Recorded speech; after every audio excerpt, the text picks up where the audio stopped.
Welcome to Off the Wall. My name is Trey. Thank you so much for taking the time to check out the show this week. We've got a fun one for you. We've got Cody from In the Alley on the program this week to talk about his channel, talk about what he does on YouTube. A lot of really good stuff there.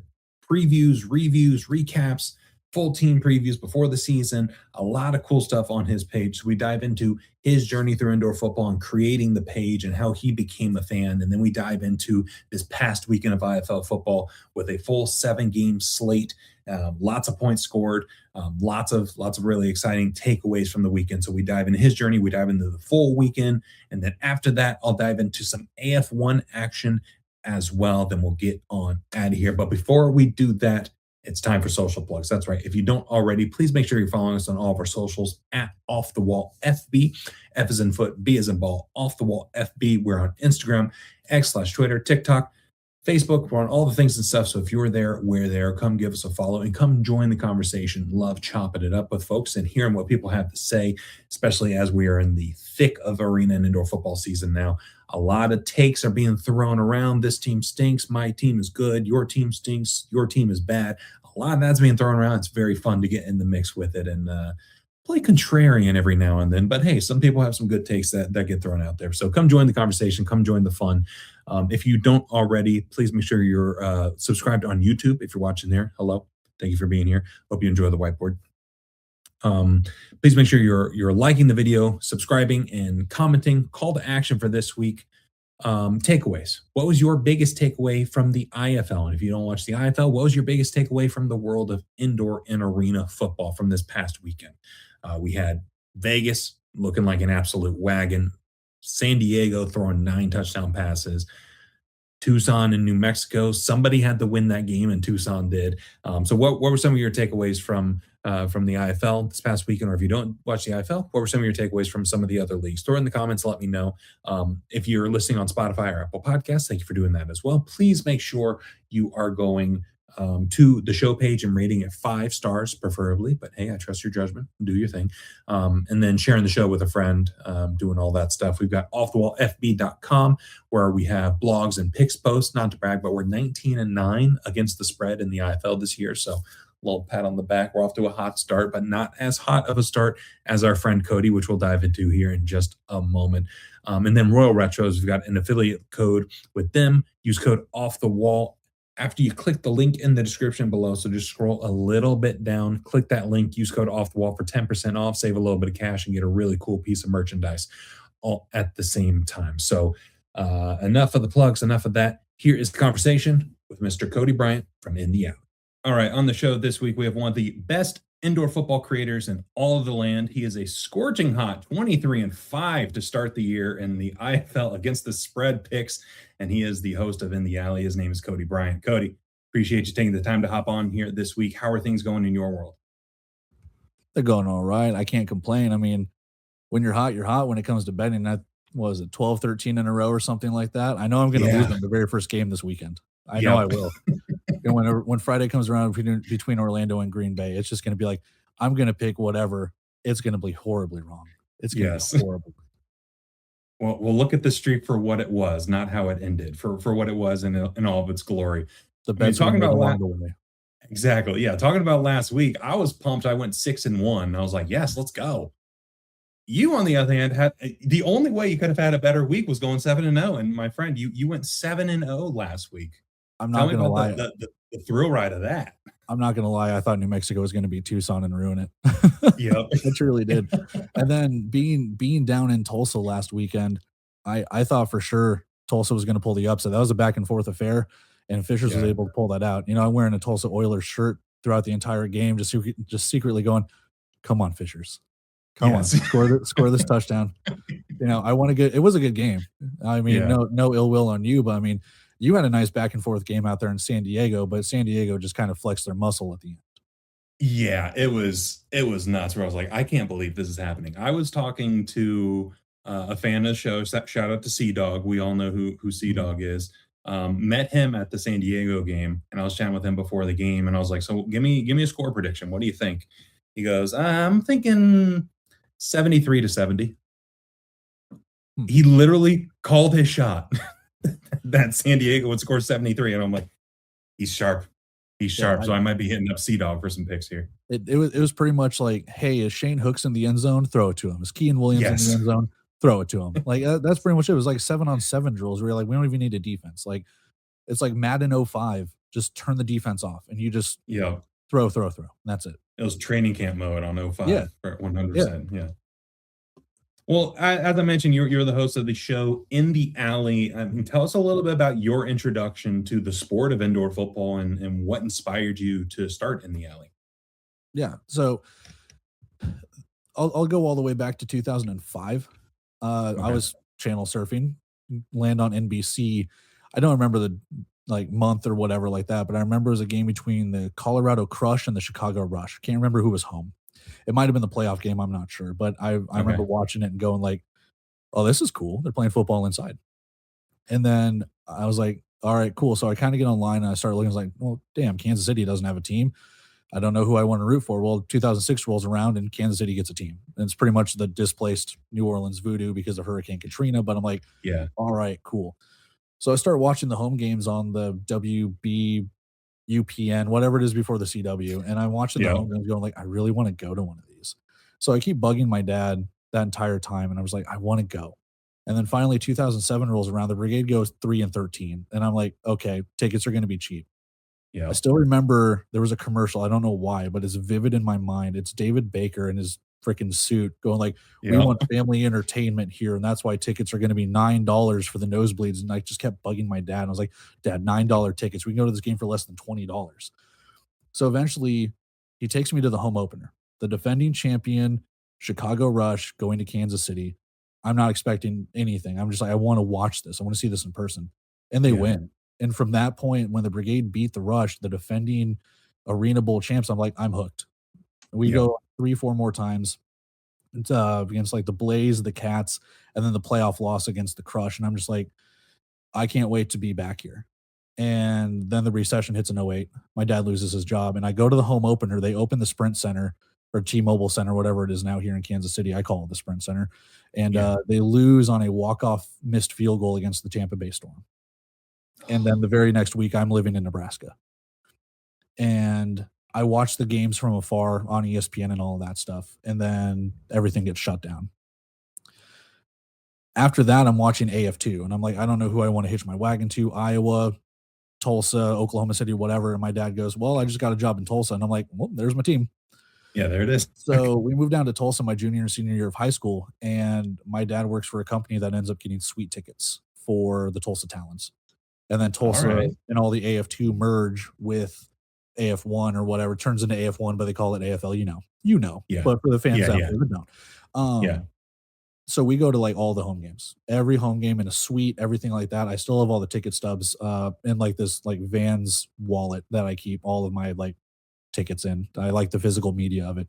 of course. So we go and do all that, and then eventually I graduate and go to college. And then like the love kind of slowly dies out as Tulsa relocates to San Antonio and everything starts getting more on the coasts and nothing really in the middle. The brigade slash command come in, they die out, so on and so forth. Mhm. And then I remember there was one bonfire I had in college with a whole bunch of fraternity brothers, and we're like, "Hey, there's something on TV. What do you want to watch?" And I was like, "I know exactly what to watch." It's like midnight. I turn on the Sabercats and the Kiss, and they're like, "What is this?" And I was like, "It's football." And they're like, "This isn't football." I was like, "You're right. It's arena football." Yeah. So, as fate would have it, I take an internship in 2015 where my dad now lives again in Nebraska, but up in Grand Island. And I'm like, "Oh, there's indoor football here. It's not the same." So we go to a game and I start seeing like RPO and I'm like, there's 2 men in motion instead of 1. There's running, there's shotgun, Right. there's no nets. There's what is this? This is like an abomination from what I'm used to. And then Yeah. I go to a second game and I'm like, okay. And then I start seeing like the Green Bay Blizzard, the Tri-City Fever, like from the video games, all of that. And I'm just like, okay, uh, I kind of like this a little bit. And then Yeah. from 2015 onwards, like I watched the Danger and the Sioux Falls Storm play the national championship at the United Bowl, and from that point, I'm just like, all right, AFL is kind of dying. It's regional. It's all in the Northeast with Philly and Atlantic City and all of this stuff. Right. I haven't followed it for years. let's start watching the indoor football league and slowly start getting back into this. So from 2015 onwards, I've been watching the Danger, and then after COVID happens, they end up getting sold and dying out and what have you. So just in time for Quad City to come in, and that's how I hitched my wagon to the Steam Wheelers. My brother and Yeah. sister were born in Davenport, Iowa, so I was like, all right, cool. I know I was born in Des Moines, so I'm like, but I don't know if I want to root for the Barnstormers. I don't know. There's just something about it. I was like, I can't really do it. Yeah. Yeah. Yeah. And that was even before the Oilers were even a thing down in Tulsa. So I was just like, all right, I'll hitch my wagon to Quad City and go from there. And that's how I've pretty much been covering it. Now, to get further in depth, I created this in the alley. You can see it right here. I created this about 3 years ago, and the ex-wife at the time was like, "Hey, you need to go find a hobby because all this stuff that you're putting on Excel sheets and Word documents and on your computer and stuff, the stats, the notes, the rosters, anything and everything, like you're talking to yourself, you're talking to me about it. I could care less. Go do something about this." And I was like, "Should I create a YouTube channel?" She's like, "If that's what you want to do." And I was like, "Okay, I might, but I don't know what others would think. I don't know if people are going to watch. I don't know what's going to go on." And she's like, Yeah. "Try it." She's like, "If you put a video out, no one watches it, you can delete it." And I was like, "It's fair. So you can always delete your YouTube channel." I was like, "All right, cool." Yeah. And then like the first or second video I ever put out, it's like the Arizona Rattlers preview for 2024, I think. And that starts getting like 200 to 300 views. And I'm like, I'm not trying to go gangbusters or anything. I'm not Mr. Beast. But at the same Yeah. time, it's like 300 views for someone that doesn't have like any subscribers or anything. I'll take it. And I start getting subscribers, 50, 75, 100, stuff like that. I'm like, okay, people kind of care. And then I do all the previews for all the teams. I start getting some backlash, which gets me in my head because Jacksonville and San Antonio join, and they're like, "You have no idea what you're talking about. We're going to run the league," and blah, blah, blah. Arizona's like, "We're going to run the league," and stuff. I was like, oh my God. So, like, people are coming at me with hate. And I'm like, I don't know if I want to do this anymore. Yeah. And then it slowly starts turning like, do I not know ball? And then things start coming out, and like Arizona ends up winning and everything. I'm like, maybe I do know ball. And like the more and more it's kind of garnered like this imposter syndrome of like, man, I suck at this, but people keep watching. And it does breed the confidence of like, if people are still watching, if people comment and like and view and all that stuff, like I said, I'm not going out trying to get thousands of views or increase my profile or be an influencer or anything. Like, I'm here to talk ball. I'm here to be like, hey, let's preview these games, let's recap these games, let's talk anything and everything. Like I said, there are rants that I've had about the league. There's some stuff that I truly think that they need to, they've dropped the ball on plenty of things. But there's a Right. lot of good that the indoor football league has done too. Arena and indoor football have practically saved my life in a sense, from where I was completely depressed and sad. And then obviously where I've been at in the last couple of years, depressed and sad, all these life changes and everything.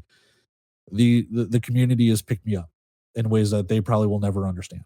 And it's like an indebtment, if that's a word, and whatever. Yeah. I'm indebted We'll go with it. to It is now. to Yeah. yeah, I'm indebted to it, to a sense where it's like I love doing this. I love talking to the fans and talking ball and meeting people at games, and I never would have thought about it without taking a chance. So it's weird to say I owe the ex-wife one, but without her sitting there going like, "Hey, do this," I'd Yeah. just be sitting here doing nothing. So Yeah. Go talk to your internet friends. Don't talk to me about it. and like I said, the internet friends at first were just like, "You suck," and I was like, "God, I do." Yeah. So I was Yeah. like, "Okay, cool." Yeah, I had a similar thing, when I started this up. I was like, I had the idea for it, and there wasn't a whole lot out there that kind of fit the mold of what I wanted to do, Yeah, and I was like, "You know what? Let me just give it a shot and see what happens." And that imposter syndrome, that's real. Like, yeah. that is very real. Like, to this day, I'm like, I'll record something, and I'm like, "No one wants to hear this," and then Yeah. it'll be like the most popular episode I've ever done, and I'm like, "Oh, I don't know anything. Mhm. I'm just gonna record my thoughts, put it out there, and let the people decide." And the thing about it too is like you find your niche within it. Like, you have the way that you go about things and how you do your articles and your blogs on your betting picks and your predictions and how you think the games are going to go. I do the exact same thing, but in more of a video format. Like, I don't have a Mhm. blog. Everything is on YouTube. I post my links to my social medias and stuff like that. I don't have anything else. Like, the YouTube Yeah, channel is it, and I just promote it through the socials. That's all I do. You got right. yours. There's plenty of people that have content out there. I know, shout out to BJ Steffen, who was part of the Green Bay fan cast, who's now working with the Blizzard. So it's like, this can Yeah. take you places. I know that you don't work for the IFL, but you're in conjunction with them. So it's like, Mhm. Yeah. you people have carved out their niches. People have figured out how they can go. You interview players. There's an Arizona Rattlers fan that I talked to named Dustin Jackson. I don't know if you know him or not, but he interviews a lot I of met players. him. Yeah. Yeah, Yep. he interviews a lot of players too.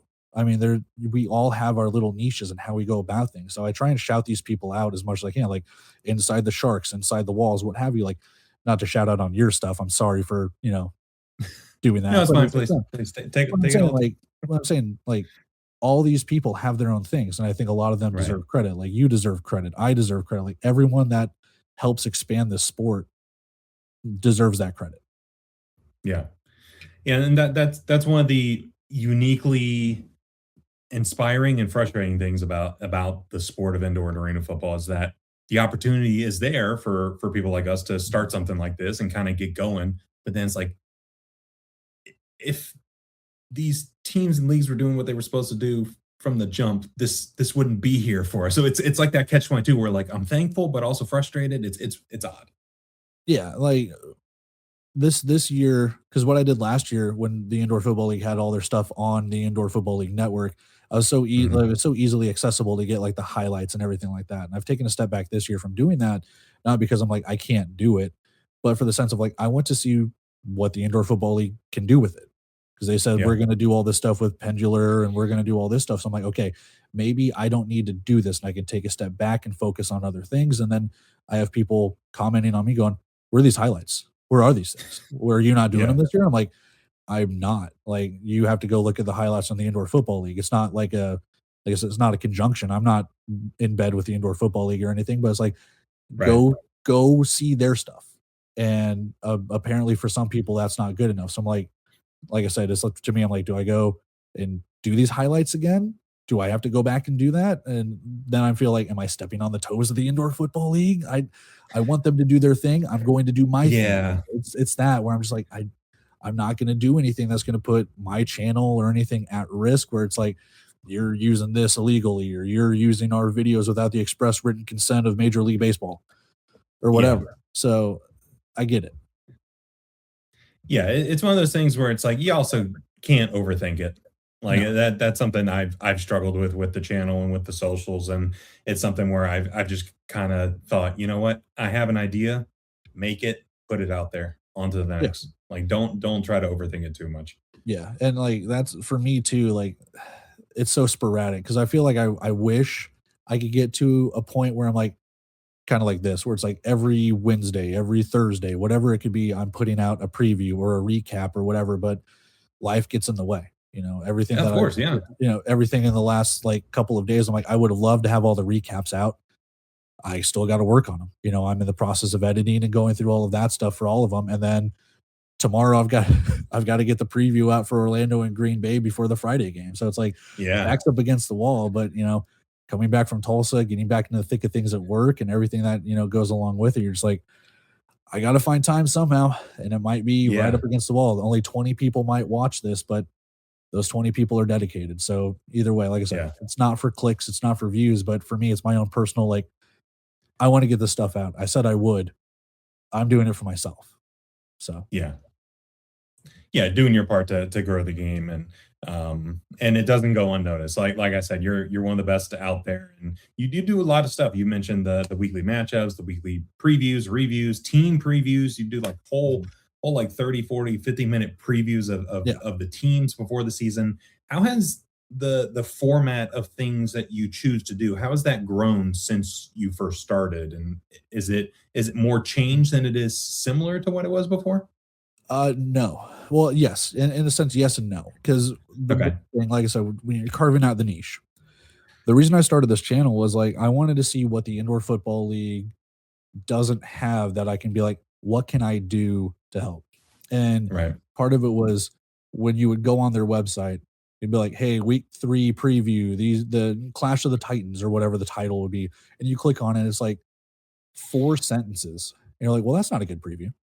And then you Yeah. go click on the team websites and they're like, game 5 preview, Iowa and Quad City. You click on it, it's like, the last time these 2 teams met, Daquan Neal had 5 touchdowns and Harrison Robideau had 3 touchdowns. And you're like, Yeah. okay, we need to get more in depth with this. Like, who's injured? Where are we at? What time is it? Like, where can we watch it? Who's What's the hot? series? Who's not? Yeah. Exactly. And so and again, like some teams update their websites, some teams don't. So there are teams that have their updated rosters. Some teams have their roster from opening day and that stays on their website until 2027 or, the years past and stuff like that. It's insane because again, Yeah. some teams are better than others when it comes to marketing and updating things. That's just the nature of the beast. So I found that and I was like, okay, I'm going to follow the transactions page as closely as I can. And now I've got, sources and stuff like that that feed me the rosters. So Yeah. I do have an in, sorry. But like there's that stuff where it's like when the transactions page isn't loading or it's like not being updated, or they had that one year where they're like, we're not doing transactions because people are poaching our players. And you're like, Right. okay, so I did that. I was like, I want these rosters to be accurate. I want people to know who's on the field. Because at the end of the day, I know this is a developmental league, but even in developmental leagues, you still have the veteran rule with this. It's a question I've raised all the time. Who's the face of the indoor football league? I don't know. That's a tough Yeah. question to ask Yeah. because That's fair. because if we want to treat this league like the NFL, and I use that very, very loosely, but if we want to Right. treat this like the NFL markets their players. The IFL markets their teams. There's got to be somewhat of a switch at some point. The veterans, and again, it's tough to do that. I get that because players can retire, refuse to report at the drop of a hat. But at Yeah. the same time, for some of these guys, they're veterans of the game, whether it is a Daquan Neal, whether it is a Max Myler, whether it is someone that you can put a face to the league that can help promote because you're like, come watch this guy play instead of come watch this team play. And that's something that I've asked for a long time of how do you promote these players? Because at the end of the day, they say they say they want these players to go to the UFL and the CFL. Well, if you're not promoting these players, how do they know who it is? Right. Yeah. And again, players definitely get chances, don't get me wrong, but I'd love to see Kean Williams back up in the UFL. Riverius Rivers, 100%. Bryce Hampton, so on and so forth. Like get those guys those chances again. Yeah, and it's that exactly what you mentioned is one of the reasons why I do things the way I do them on this show is because I'm like these stories of some of these players are incredible. Like hearing Justin Rankin's story. Justin Rankin was the first player I ever had on the show. Yeah. Hearing his story and talking with him, I was like, that is so inspiring to hear. He was like, yeah, I was close to being done. Like I didn't want to do this, but I gave Yeah. it a shot, and now I'm in the CFL. I'm like, that's awesome. Like there Yeah. are so many stories out there, and no two stories are the same, and it's just we got to get these players' stories out there. Oh, yeah. Like I said, and that's like there's a part of me when I started my channel, there was people that already came up to me. Like Dustin Jackson was like, "Hey, do you want to collab?" And I was like, "I'd love to collab." But then he started interviewing like coaches and stuff. I was like, I don't know how I'm going to collab with that. So I was like, because Right, maybe it's like the social anxiety or something like that. Because I can do this. I've been on Shady Sports and all that before. But right. like, there's just the social anxiety, I guess, for me, where it's like interviewing a player where I get that feeling of like, what questions do I ask? Because I don't want the same question twice to the same player or like a different player. So I'll be like, Yeah, hey, what's your story? And like the next player, hey, what's your story? But I know it's important because they all have different stories. But yeah, like I said, I noticed he was doing that with a lot of Rattlers or former Rattlers players. You come along and you're interviewing, and then Shady Sports is interviewing. You've got Inside the Sharks interviewing Sharks players and former Sharks players. I'm like, okay, I'm not going to do this, not for the sake that I don't want to, but the market's kind of oversaturated with that. And it's like fair. Yeah, it's not necessarily like I don't want to. I've done interviews, like I've interviewed Arthur Jackson, I've interviewed Jerry Kurz, I've done stuff like that. But I'm like, all right, all these people, they can carry the torch. I'm not going to get in there because I want them to have their shine in that sense, mhm. And again, it's not like a brag or anything like I'm not doing it because I'm better. It's not that. It's like, okay, all these people have all of their stuff. Let them do it. I want to see because they Right. do like you do a very good job of it. All these other guys, they do a very good job of it. So I just kind of sit there and be like, I found my niche. People have theirs. Yeah, and I think that's the beautiful thing about this indoor football content community that we're a part of is where, like you said, there's a little something for everybody. Where I know not everyone's a fan of what I do and how I approach things, and that's okay. I'm not Right. everyone's favorite, but if they don't like the way I do things, they might like the way you do things. If they don't like the way you do things, they might like the way World of Football does things. They Right. might like the way Shape. So there's literally something for everybody out there, and Right. I think that's just so interesting to see in this world. Well, I mean, diving into, I mean, this past weekend of football, we touched on some of the games that happened. Some teams absolutely lit up the scoreboard. Other teams were struggling to kind of get things going. I mean, we start off in the first game of the weekend, the Orlando Pirates taking on the Jacksonville Sharks. Jacksonville took care of business, clean cleaned the clock of Orlando, and we were talking about this game beforehand, and Mhm. we kind of got the sense that it was coming. I don't think we envisioned a 28 point No, beatdown, but we kind no. of sensed like Orlando's gotten away with a couple games they maybe shouldn't have won. And so tell me about this game and what were some of your takeaways? So the first takeaway that I have with this, and this is actually something that I think you can probably go back to the Orlando preview all the way back, months ago. Yeah. I've had an issue with Orlando's defense. Hmm. The secondary and the defensive line kind of like raised eyebrows. And I remember saying it multiple times throughout this, preseason to into the season where it's like, well, I think Rob Keefe can fix it. He's not there anymore. Yeah. You know? Yeah. So like Yeah. I have no issue with the offense. The offense is putting up points. They've put up points throughout the season. Yeah. My main issue is can they get to the quarterback? They've got players that they've brought back, but when you talk experience, the way I define veterans different than other people because if you play a year or two in the indoor game, I assume you're a veteran. You have more experience than someone who's never played. And I know the Right. veteran rule is different than that. Yes, I get that.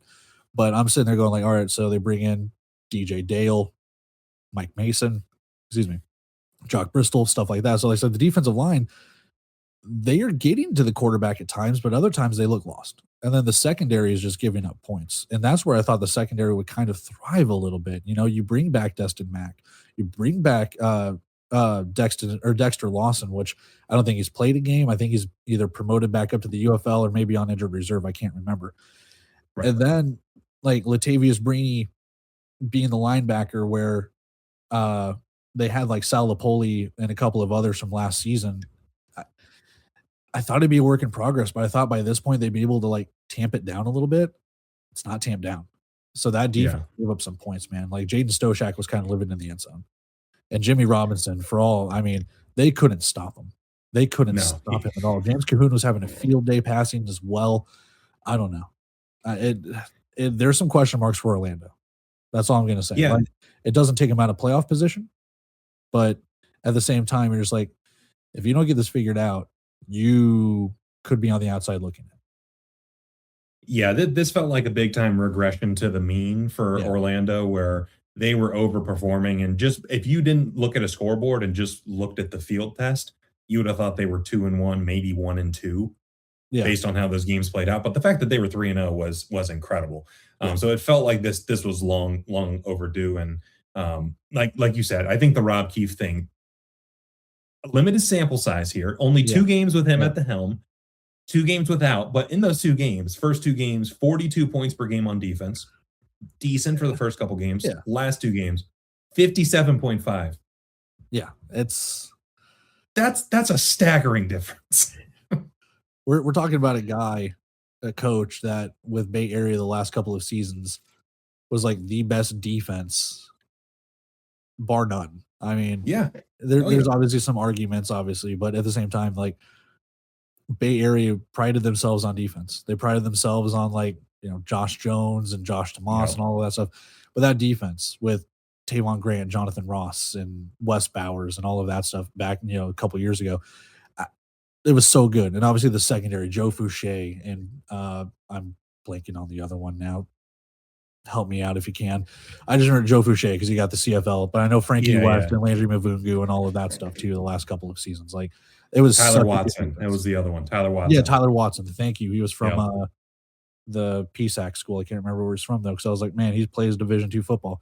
I want to say Edinburgh, but I don't know if that's correct. Either way, I know I'm getting ahead of myself. But yeah, they were so good at Bay Area, and like you said, they were giving up some points in the first couple of weeks, and I was like, man, they're gonna get this figured out. And then he's like, you know what?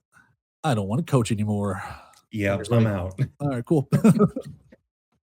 Yeah, So that very first game was an emotional one. You could tell Jawad Yateem was very fired up after that one, after they won a yeah, thriller in overtime. yeah, with the But then interview. this one, yeah, they just got punched right in the mouth, like from the jump. But it was 16-0. Like Jacksonville Yeah, got off to a they hot threw a start, pick and it was like, six. oh boy. Yeah, I was like, oh well. I mean, credit to Jacksonville too. Yeah, They've only played 3 games through the first 6 weeks of the season. They beat down Northern Arizona. yeah, They got punched in the face by Vegas, and then they absolutely trampled Orlando in this one. So it kind of feels like Jacksonville is starting to find their way, and that maybe that Vegas game was a bit of a wake up call to them about like what they need to do to be successful. yeah. It's that, and then you also have to deal with the pent up frustration of the Orlando Jacksonville rivalry that's been Yeah, on for years, and then obviously the Orlando or not Orlando, the Massachusetts Jacksonville rivalry from the NAL. So there's obviously a yeah. rivalry regardless of which way you look at it. And then the pent up frustration of you haven't had a home game in 5 weeks. Like I remember when We're a this month and a half into the yeah. season. I remember the schedule came out and, I'm friends on Facebook with, Bob and Jim from Inside the Sharks. And I remember their Facebook statuses were like, all right, cool. Already looking down on the Sharks and stuff like that. They like to do the motivation thing. And I was like, Yeah, I need to take a look at the schedule. And sure as hell, like I'm like, oh, Jacksonville got boned. Like they got boned on the schedule. Like Tulsa's the same way too. Like Tulsa had their first home game this past weekend. And I'm just like, yeah. oh, these two teams, I know it's arena availability and travel and all. Yes, we know. But I'm It's a just like, lot. Yeah, they got boned. Like you better win these games, man. And they've been doing that. So yeah. Yeah, this Jacksonville team, I'm not sure if this was Jacksonville overperforming, Orlando underperforming, or maybe this is who these teams actually are. could be. Like it's an interesting spot, and I think we'll look back on this game in about 4 or 5 weeks and have a much better understanding of how pivotal this game may have been for each of their seasons. Yeah, it's something I questioned in the Jacksonville preview. And it's something I said where it's like Jacksonville for the longest of time has been looking for that Sam Castronova-esque quarterback again. Yeah, Because it didn't really work out with like Fred Payton. They had the running quarterback with Tyler Huff and a couple of others and hmm stuff like that. But it's like ever since Castronova left and he went to San Antonio, it's like they've been looking for that quarterback. Now I'm not comparing him to James Cahoon; they're two different beasts. But yeah, James Cahoon can sling it. He can take off and run when he needs to, just like Castronova could too. And as long as you have a right, great running back in Jimmy Robinson, you just need that kind of game manager guy. He proved he can pass it in Iowa. So I think yeah, yeah. they're in a really good spot right now with what Cahoon has to offer when it comes to the quarterback position. Yeah, and like you said, when Jimmy's doing his thing at running back, you don't need Cahoon to do too much. You don't need him to go over the top and put the game on his back. I'm No. sure they will need that at some point, but Mm. in a game like that, like here, Jimmy, score 3 touchdowns on the ground, make my life easy. Go ahead and Yeah. take that. Just Yeah. just take that. Yeah. Well, the other game that happened on Friday night was one that involved your dear Quad City Steamwheelers out in Oceanside, California versus the San Diego Strike Force. I was in attendance for this one. This was the highest scoring game of the season by far, 73-59. So an offensive explosion fueled by a 55-point second quarter. When I saw that on the box score, I was like, oh my God. Like I knew it was a lot of points. I didn't Yeah. realize it was 55 in the second quarter. So yeah, what were some of your thoughts on that game? We can just skip it. Okay. No, no, like I told you before we got on here, it was pretty much just a throw it to Shane Hooks, he's in the end zone. Throw it to Kean Yep. Williams, he's in the end zone. Like running is optional. Turn off the defense. It's the training camp drills in Madden, like you alluded to. I, Yeah, yeah. that's pretty much what it was, and it was whoever blinked, blunked, whatever, whoever would blink their eyes first. Yeah. And it was Quad City, and they brought Jan Bogdan out. It's not a beef, but I'm like, you miss Kyle Kaplan. That's all I'm gonna say. Like Bogdan For has sure. really Yeah. underperformed when it comes to this, and I'm not trying to hate on the guy. It'll happen. Like I said, I respect all the kickers. Kickers are athletes too. But he's just not striking the ball well. But I can say the same for a lot of kickers in this league. So he's not the only one that's going to get pooped on or whatever. But Right. he missed a couple field goals in this one, and San Diego took advantage. Now Quad City did have Kevin Ransom getting yet another interception. He leads the league in that, if I'm not mistaken. But Yeah. Oh yeah. with that, they just couldn't get a stop. Like they were Cameron Harrell kept getting burnt like toast by Shane Hooks or Dallas Daniels or whatever. and not to call him out because the entire secondary was just kind of trash. Like Nate Davis was carving the team up, whether it was Vander catching passes out of the backfield or in the flat, or just the post routes, man. Just how many post or slant routes did Hooks or Daniels have that were just open in the end zone and they just cruised? I don't know, but that's not to discredit Quad City because they had the same thing. Like Kean Williams open in the end zone, or you know, I don't really know. Kevon Rudd had a couple of catches. Jared Ware was doing his fair share of stuff, but they didn't really run the ball. Neither team really ran the ball. They tried, Mhm. but at the end of the day, they're just like, you know what? We're just chuck it. It's working. So we're just going to keep doing that. Yeah, and that's the thing for Quad City's offense. They had a really good game. Like they scored 59 Yeah. points. So Yeah. it's like they had an A minus game, but unfortunately San Diego had an A plus game. Yeah. And like I think when I was looking at the box score earlier today, they had 2 field goals in the first half, one at the end of the half, and one like on the second or third drive.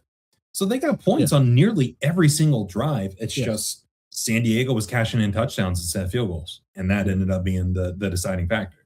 Yeah. I think it was in somewhere in the third quarter or something. The broadcast said like both teams had scored on every single possession, whether it was a touchdown or field goal or whatever the case could be. Yeah, They had scored on every single possession, and then either Quad City missed a field goal or they missed a fourth down conversion or something like that, and that was the first time. And the San yeah, Diego went out and scored, and it was like, okay, well, that blew it open. Yeah, I was like, it's like I don't know if Quad City's going to be able to get a stop to even get within one possession now, and sure yeah. as hell they didn't, and then it just kind of unraveled from there. So yeah, Yeah, Nate Davis having 9 touchdown passes, like it's hard to compete when you're going up against that. And the thing is with Nate Davis, you think, all right, let's get him out of the pocket, let's get him moving. He was moving it pretty didn't matter. well. It didn't It matter. didn't matter. He was rolling out of the pocket. He was buying time. I was like, Nate was getting mobile with it. Like he was buying himself some time. So the D line was getting some pressure, but it really felt like they were missing Bubba Arslanian pretty badly from the 2025 It team. it was that, and it was just kind of a lack of a pass rush, man. Like Yeah. Quad City's actually been really good this year. And, people will crap on the linebacker, Alex Harriet, which I'm not nearly as harsh. Yes, there's a Yeah. learning experience, but like I've said, you miss Kyle Kaplan and the things he was able to do. You really miss Bubba Arslanian and what he was able to do. 100%. So it's Yeah. like you have to take that in consideration and take that step back of like, all right, this is not going to be nearly as good. But if you can just try and put a band-aid over it and the secondary can help out and the defensive line can help out, maybe you can cover that up a little bit. And Right. couldn't really do that. And Nate Davis just looking like vintage Nate Davis, man. Like so Right. I have a saying where I go, Father Time is undefeated, but Father Time's never met Nate Davis. Yeah. This was one of those instances. Unk's It was, still doing it. He's dude, still I'm out still there got it. doing it. Yeah.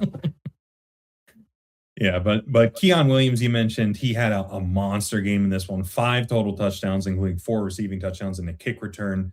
He's just a phenomenal player. But for Quad City, it seems like in games where he really pops off, they don't really do too hot. And Yeah. games where they excel, they pass the ball pretty evenly amongst the entire offense. So it's almost you don't want Keon to have a monster game if the pattern is what it is, you know?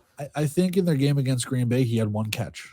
And now whether or Yeah. not that was schemed up or Green Bay shut him down or whatever it could be, it's something that I've talked about in my previews and my recaps. I've said Quad City needs other players to step up, that like step up 1000%. consistently, excuse me. And for all intents and purposes, they have, because like Jared Ware's had pretty good games, receiving, Yeah. rushing, all of that stuff. I'm still waiting for Trenton Barnes to kind of break out a little bit.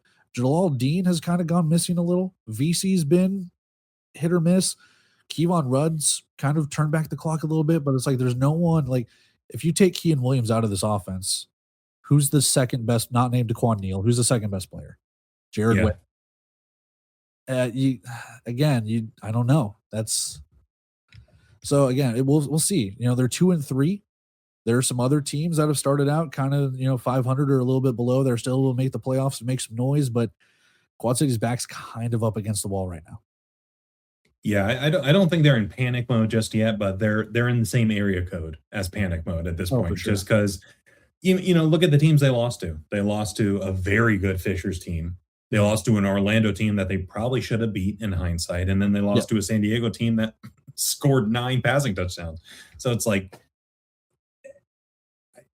I don't think season's over by any means, but No. they got to start stringing together some wins here. And if you really want to put that into context, it's like your 3 losses are to potential playoff teams. So it's like, could Yeah. you like in the offseason, could you have looked at this schedule and gone, I could see them losing those games? I could. I thought San Diego and Quad City in the offseason was a toss-up. When you look at the rosters, when you looked at the previews and all of that, like this could be a toss-up game. That's why I went to that one, because I knew Yeah. it was going to be a good one. Yeah. Yeah, I don't think Quad City is in any trouble by any means. San Diego is positioning themselves very nicely. I think they have a pretty favorable schedule over the next month and a half or so. Oh, yeah. I was looking; they don't play Vegas until week 15. Yeah. Yeah. Which is insane. So we could be looking at, San Diego and Vegas being, do the quick math here, like 10-1, 11-2, Something each like that, yeah. heading into week 15. Like that's crazy to think about. Yeah, they play Vegas. They do the home and home with them from week 15 to week 20. So they play them twice in the matter of like 5 weeks. Which again, we've already had some rematches so far this season. Like, and we'll talk Green Bay and Iowa, but like that's next. Yeah. I mean, they've already had their rematch from just 2 weeks ago. So yeah, it's crazy to think that they don't play until that. I think there's another one that's later than that, like week 17 or 18. It's like, God, I can't remember who it is. I want to say it's San Antonio and somebody, but my mind escapes me. Yeah. Well, speaking of Iowa Green Bay, that was the next game on the roster here. Iowa went to Green Bay, and they probably wish they didn't, because Green Bay won this game 55-19, and absolute domination from Green Bay. It was a game we haven't seen from them. We haven't seen them dominate all 4 quarters like this, and they were finally able to do it. What were some of your thoughts in this game? When Iowa committed to the run, they committed to the run. Ivan Corbin getting the start and everything like that. Yeah. They didn't really take their foot off the gas from the run game. It was Corbin running the ball. It was Najee Bryant Lille running the ball. They only threw it a couple of times, if I'm not mistaken. Maybe like 12 times. I need to go look at the box score again. But they committed to the run. They wanted to try and get second and third and manageable and stuff like that, kind of waste some time and try and keep the game lower scoring and maybe eke out a win. That didn't happen, because once that running game started to get snuffed out by Green Bay's defense and their defensive front, it was just lights out from that point. And they smothered them, got them to miss field goals on 4th down, turnover on downs, stuff like that. And then they still like continued to run the ball. Like the game is completely out of hand. It's 55-19 or whatever. And it's like they're still running the ball. At what point, and again, if that's what they wanted to do, to kind of throw Corbin in there to be like, let's see what you're capable of doing, that's fine. But I'm like, is this more of just a learning season for them? Or is it more or less like you're not going to put Rubidoo in there to try and salvage anything, or maybe not? I don't know what they're going. But to Green Bay's credit, they dominated. It's just the downside with the East right now is Quad City, Fishers, and Green Bay all play Iowa 3 times. So if they can sweep them, they all have 3 wins. Which now, poor Iowa. And Green Bay dominated, man. Yeah. I didn't in my preview for this game last week, I was like, this is not going to be like the 23-0 first quarter when I was up in Des Moines watching the game. This isn't going to be Iowa and Green Bay hitting the over by scoring 40 points in the 4th quarter. Still hurts. But I still think Green Bay can kind of win this game and win it. And I didn't think it was this dominating of a fashion, but I was like, I think they can have like a more like kind of like what it was 50-39. I was like, I think it's like 50 something to 30 something is what my prediction was. And I'm like, man, I got that one wrong at least on one team. So well, that's the thing for Iowa heading into that game. How they approached it is how they needed to approach it. Like they needed to slow the game down dramatically, because they just don't have the dogs in the fight like Green Bay does. Like roster to roster, they just don't equal. So that was the right approach. They just couldn't finish drives. They couldn't execute when they needed it. So credit for Iowa for having the right game plan. They just couldn't do it. They just couldn't get it done. I almost feel like they were running so much that when Corbin had to throw, he didn't trust his arm. Right. Like, they're like, "We're gonna run it 1st and 2nd down, and then we get stuffed on 2nd down. Now it's 3rd and 11," or whatever. I'm making an example. It's not an actual game. Yeah, yeah. But I'm just like, I feel like he just didn't trust his arm, whether or not he was looking down the receiver or like just not enough time or just overthinking it. I'm not sure. And I don't know what's going on in his head, but it's just like he was missing some guys. He did complete passes, but whether or not that was just the pass rush of Green Bay, I don't know. That was just, again, first start. See if they Yeah. get a little bit more underneath it, or if they throw Rubadu back out there. I don't know. Yeah, it's an interesting situation they find themselves in where like Rubadu is clearly the better arm, but Corbin is clearly the better mobile threat. So like how do you want to approach it? Like do you want to be that read option team or do you want to try to air it out and catch some teams sleeping? It's Because unfortunately they got to do one or the other at this point. it's on a lesser extent if you remember what happened with Fishers last year, where they wanted to be a power run team with like Keegan Shoemaker and Jair Wright, but then they start bringing in Mhm. like Vincent Espinoza or Carlos Yeah. Davis or whoever, and you're like, so what is this offensive identity? And I think Iowa Yeah. has Who a are better you? sense of it. They want to run the ball. I mean, that's kind of what they did with Andre Coles when he was the coach at Fishers. You had TJ Edwards, you had Martez Carter, you had Jimmy Smith and all of that stuff, but you also had great playmakers like Jermaine Smith and On the outside, yeah. yeah, and Cole Blackman and all of that stuff. So it's like if you can get some more playmakers like that, the offense can be a little bit more dynamic. But right now, if you're one dimensional, I don't see that other dimension right now. It can be there. Yeah. I like Andre Williams.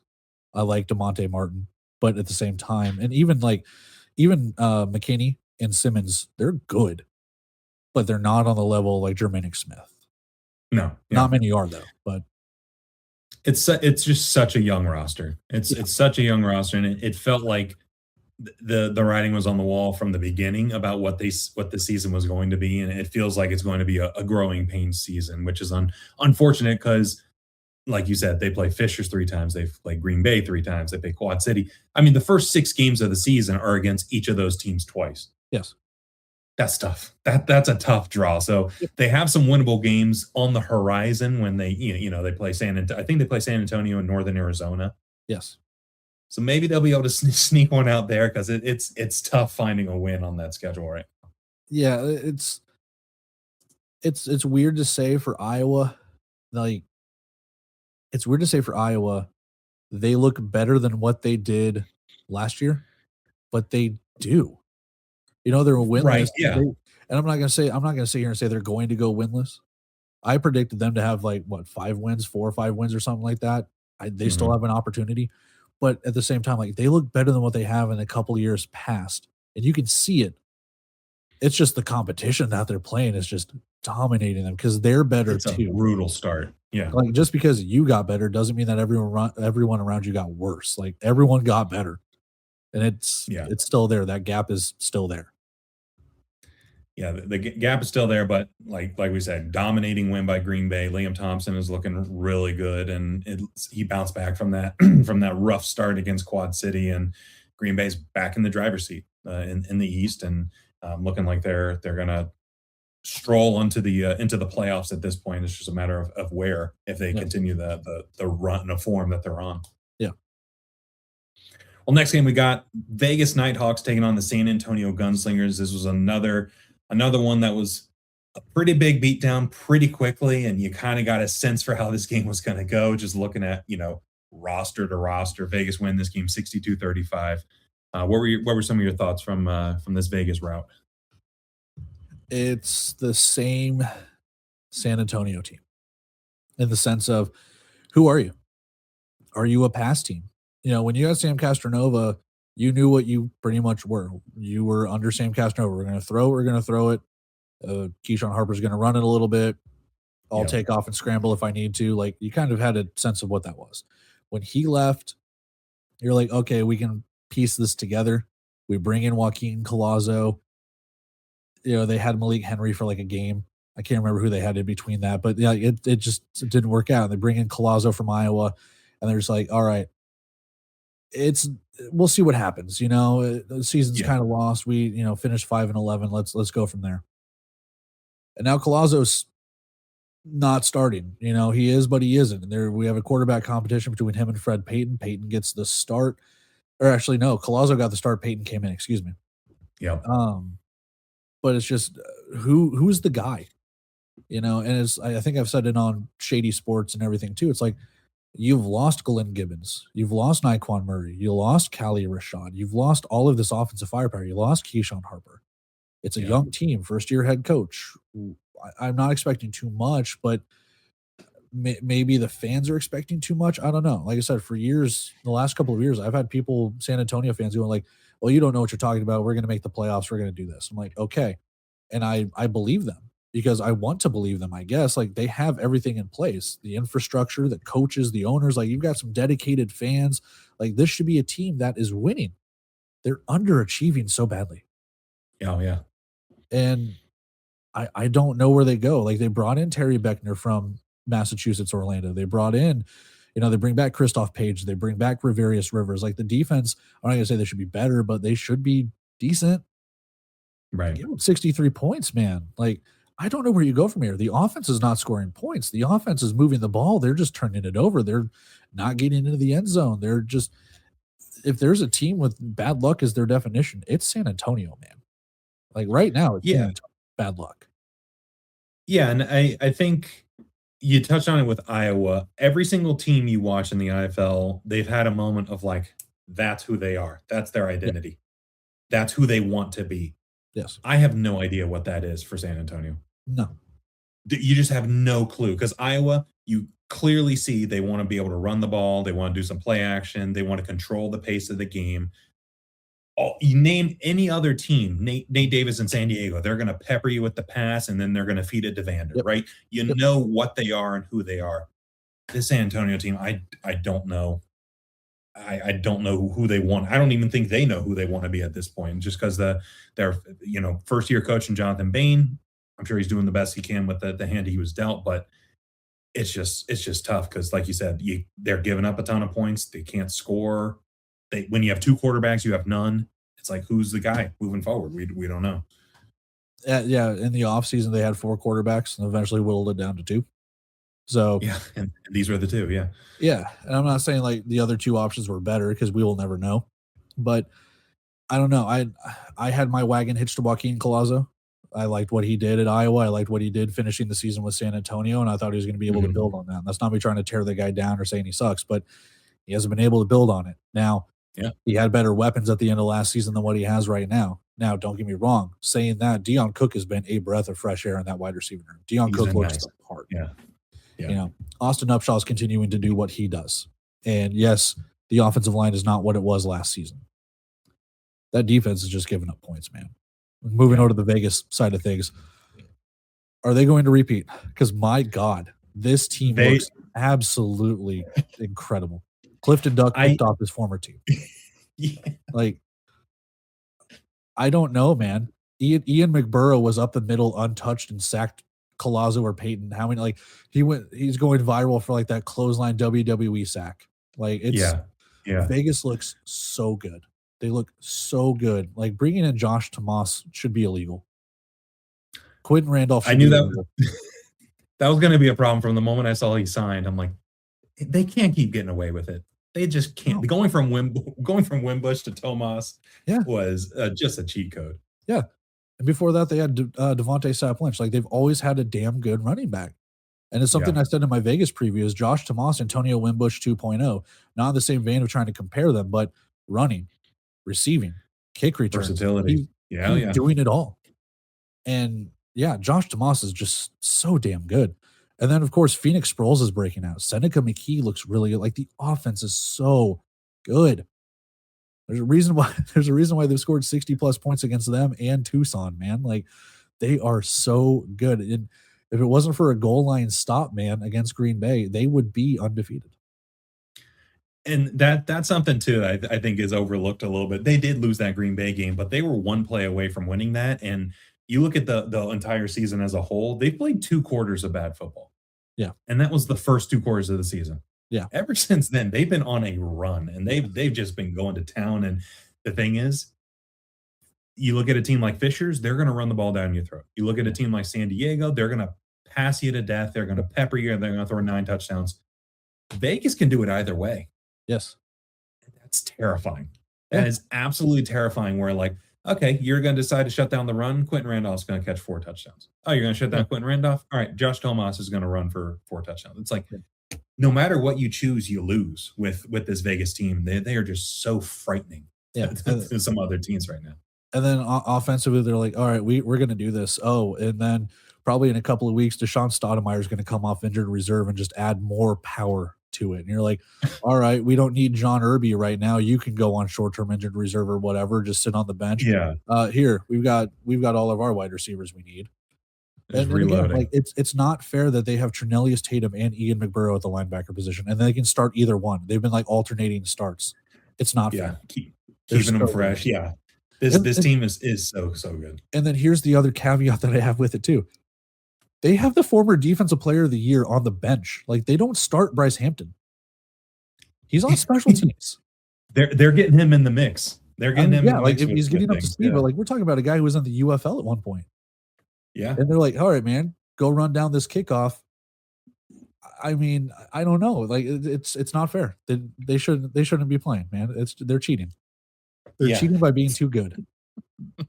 They're so good. Yeah.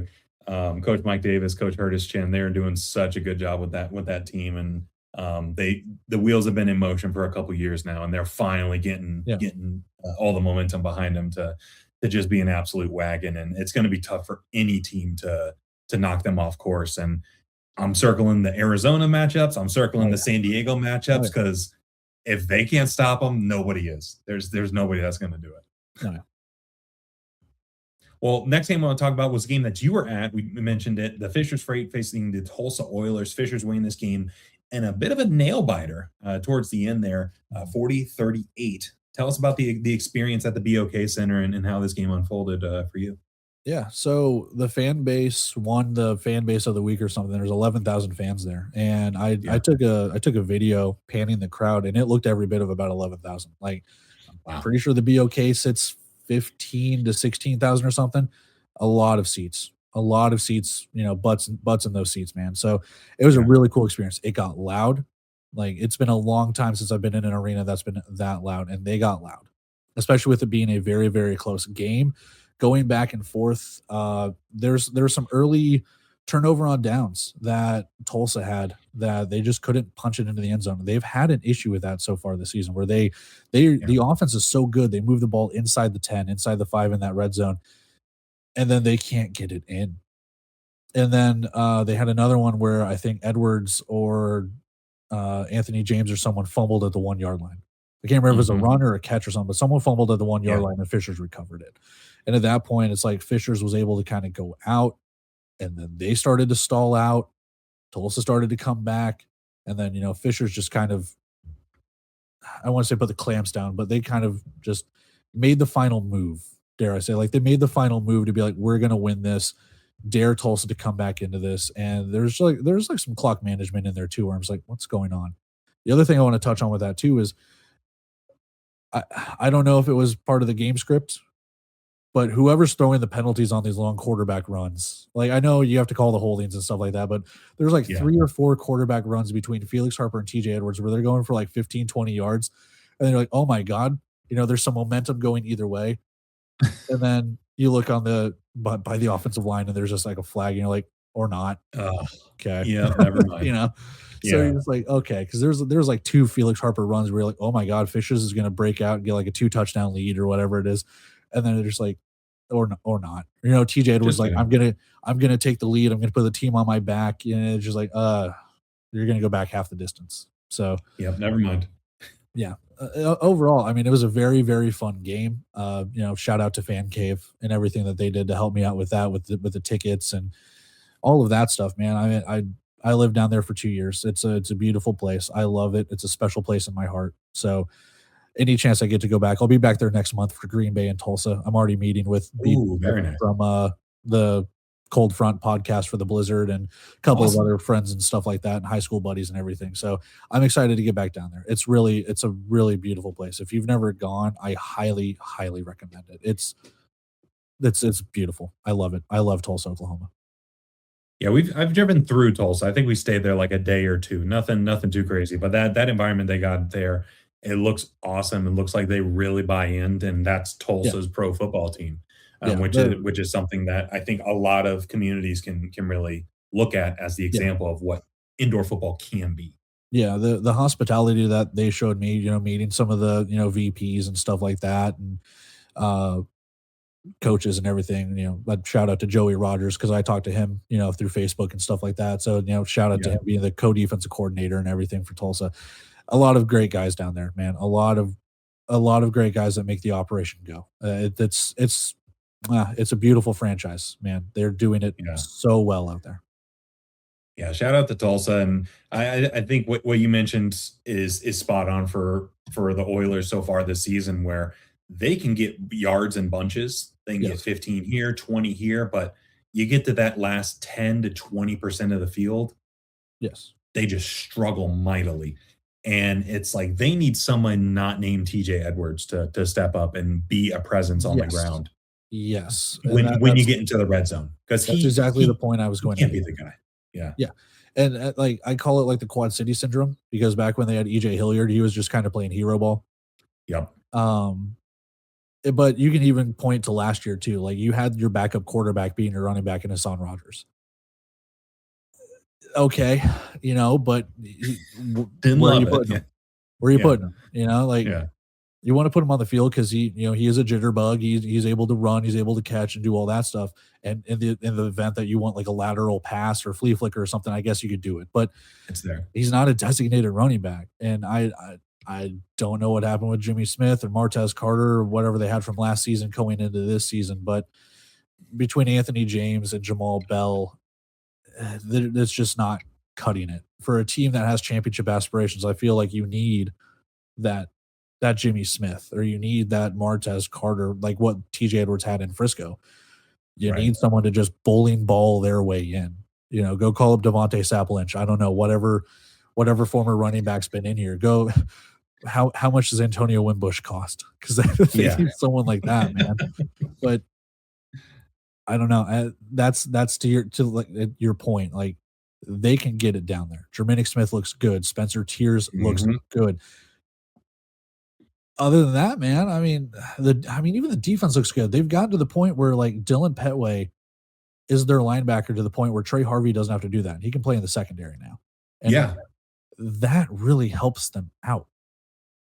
I like the defensive line. They put Marquez Bembry down there. They've got Ulrich Jones back. They've got Kevin Thurman. Like I like what that defensive line is capable of doing. They just cannot I don't know if the Orlando game is an outlier with the amount of points that they gave up and obviously losing on the one play in overtime. But Yeah. it's like I don't know because there is like a point of concern for me. But I don't know if we're just still too early in the season for you. I'd be like, is this defense good? Or are they giving up a little too much? I'm not sure. The offense is looking good.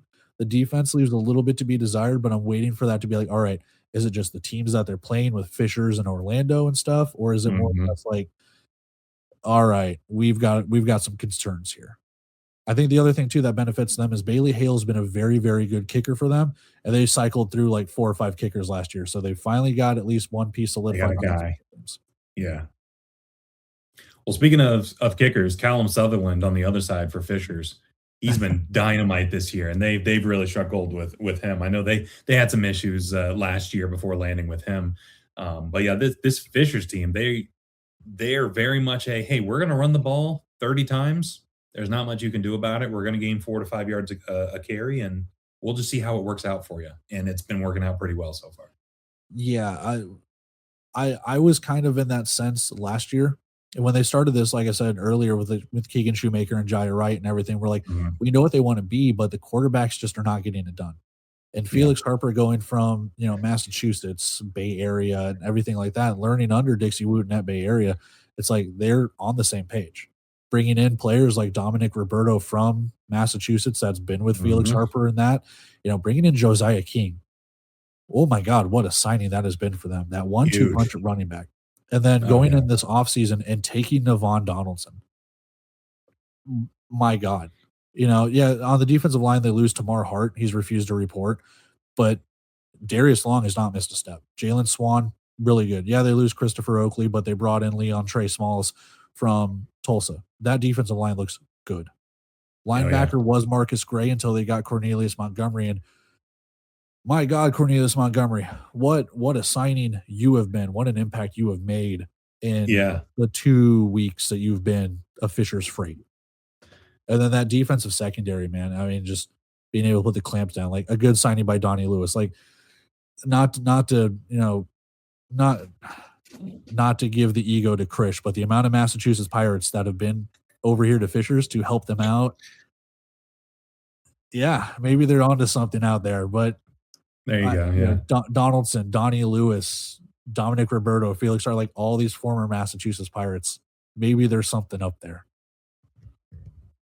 Yeah, I'm sure the Orlando iteration could use a guy like Dominic Roberto nowadays, but hey, you know what? It is what it is. Well, ever since that Arizona game, Fishers has just looked unbelievable. And speaking of Arizona, that's the next game we got on the docket here. Arizona going to Prescott to face the Northern Arizona Wranglers, and the Rattlers won this game 44-32. So Rattlers kind of stumbling out of the gate a little bit in this one. Wranglers jumping off to a quick start to hop on them early, but ultimately fell apart in the second half here. What were your takeaways from this one, which we were watching very closely for picks related reasons? Yeah, this was also one that I was like, I'm going to lose my bet. I'm going to lose on this one. They're going to cover. But yeah, you'd wonder if there was a hangover, and not a hangover from a win, but a hangover from a loss of like, is this more of the same from Arizona? Are the wheels starting to fall off the bus? Not to say that Arizona is going to be 1-15 or whatever, but you're sitting there going like, are there some problems that are persisting here? Arizona took a chance. I wouldn't say they've like completely turned over their roster, but bringing in the players that they did, you're like, all right, there are some question marks on that defense. They've shown up a little bit. They don't have Dylan Winfrey. They don't have Devontae Merriweather. The linebackers that they've brought in the last couple of seasons have been all right. But then, what they have right now, you're just like, okay, what happened with Fishers and then Kevin Guy going like, these guys can stay on the bus or I'm firing everyone. They released a couple of guys just to bring back DCS as well too. So he got released and then re-signed. So maybe it was just like a year in timeout kind of thing. Yeah. Smack on the wrist. Yeah. They eventually were able to come back, force some turnovers on Northern Arizona. And eventually it was just like they kind of figured out the game plan. Northern Arizona, and I'm not going to shy away from it. I don't know what they are. I've said it multiple times. I think they're a quasi AFL team, which it would make sense with Ron James and his background. But I think they're a quasi AFL team parading around as an IFL team. And there's a lot that needs to go on in that roster. I got told in the offseason, whether it was someone like Krish or someone else going like, you don't have Northern Arizona in the playoffs. I was like, I don't see them having a good season. Like they could be maybe 500, but I don't see it. And they're like, well, Ron James, and they're bringing in Coach Higgins. He is in the CFL and stuff. I was like, okay, that's great, but I don't know about the players. They're like, well, there's another year in the system, and I'm like, okay, I don't see it. And right now, I'm Still not seeing it. Yeah, still not seeing it. And it's either like they're just not buying in, or maybe the scheme's too complicated. I don't know, but I expected a lot more from Nolan Susel, and I'm not going to put the blame on him. I don't know who to put the blame on, if there's any blame to go around, but it's like, what's going on here? Like, there's just like no running game. They'll run it like a couple of times, be like, well, we meet our quota, time to throw it the rest of the game. Yeah. I don't know. The defense is leaving a lot to be desired as well. Like they're giving up points. They were up 16-0 themselves, or 9-0 or something, and they let the Rattlers come back into it. And then once the Rattlers started getting the lead, they didn't really relinquish it. Like there's a little back and forth, but Acho so sealed that game with that interception, and you're just like, okay, that it's more of the same for Northern Arizona. They've played close games. I think they should have honestly beaten San Diego, but they didn't. And then I don't know if that's going to be the closest game that they have, because other than that, they haven't really shown up. They looked horrible against Jacksonville. They gave up the win against New Mexico, and now even here. So it's like they are playing close games. they look the part. I don't think they've quit. I don't think that at all. But there's just something about it where it's like, I might get flack for this. It's like a loser mentality, and I say that being a Nebraska football fan, where it's like as soon as you start seeing things go south, you're like, there it is. And I The say wheels that are because falling. I watch Yeah. enough Nebraska football to be like, all right, Nebraska's winning, and then once like Michigan or Ohio State or whoever is like, all right, they're starting to make their comeback. I'm like, turn the TV off. I'm done because that's what's Yeah, going I've to seen happen. this movie before. Yeah. Exactly, exactly. And so it's like, I feel like that's what Northern Arizona is right now, where it's like they can get out to these leads, they look good, and then once like that interception by Ramon Atkins Frazier happens, or once that bad snap, or they miss Yeah. a field goal or something, you're like, there it is. You're There's waiting that for it. turning point Yeah. right there. I can pinpoint when they lost that game. Yeah, it just offensively, it seems like they have the pieces to really be impactful, and I think that's the most frustrating thing about watching this team is I love Nolan Susel. Yes. He's a big bruising running back who can be a Dominic Roberto type Yes. in my opinion, where he can be averaging 4 or 5 yards a carry and be a threat in the red zone, but they're just Yes. not using him. And it just seems like to an extent it's malpractice on the personnel. Because Yes. I was at the Jacksonville Northern Arizona game. I was in the building for that one. Mhm. And let me tell you that Jordan Jakes is every bit of 6'6". He is a massive Yes. human at wide receiver. Yes. And if you had a wide receiver who was 6'6", you would use him in the red zone, right? Yes.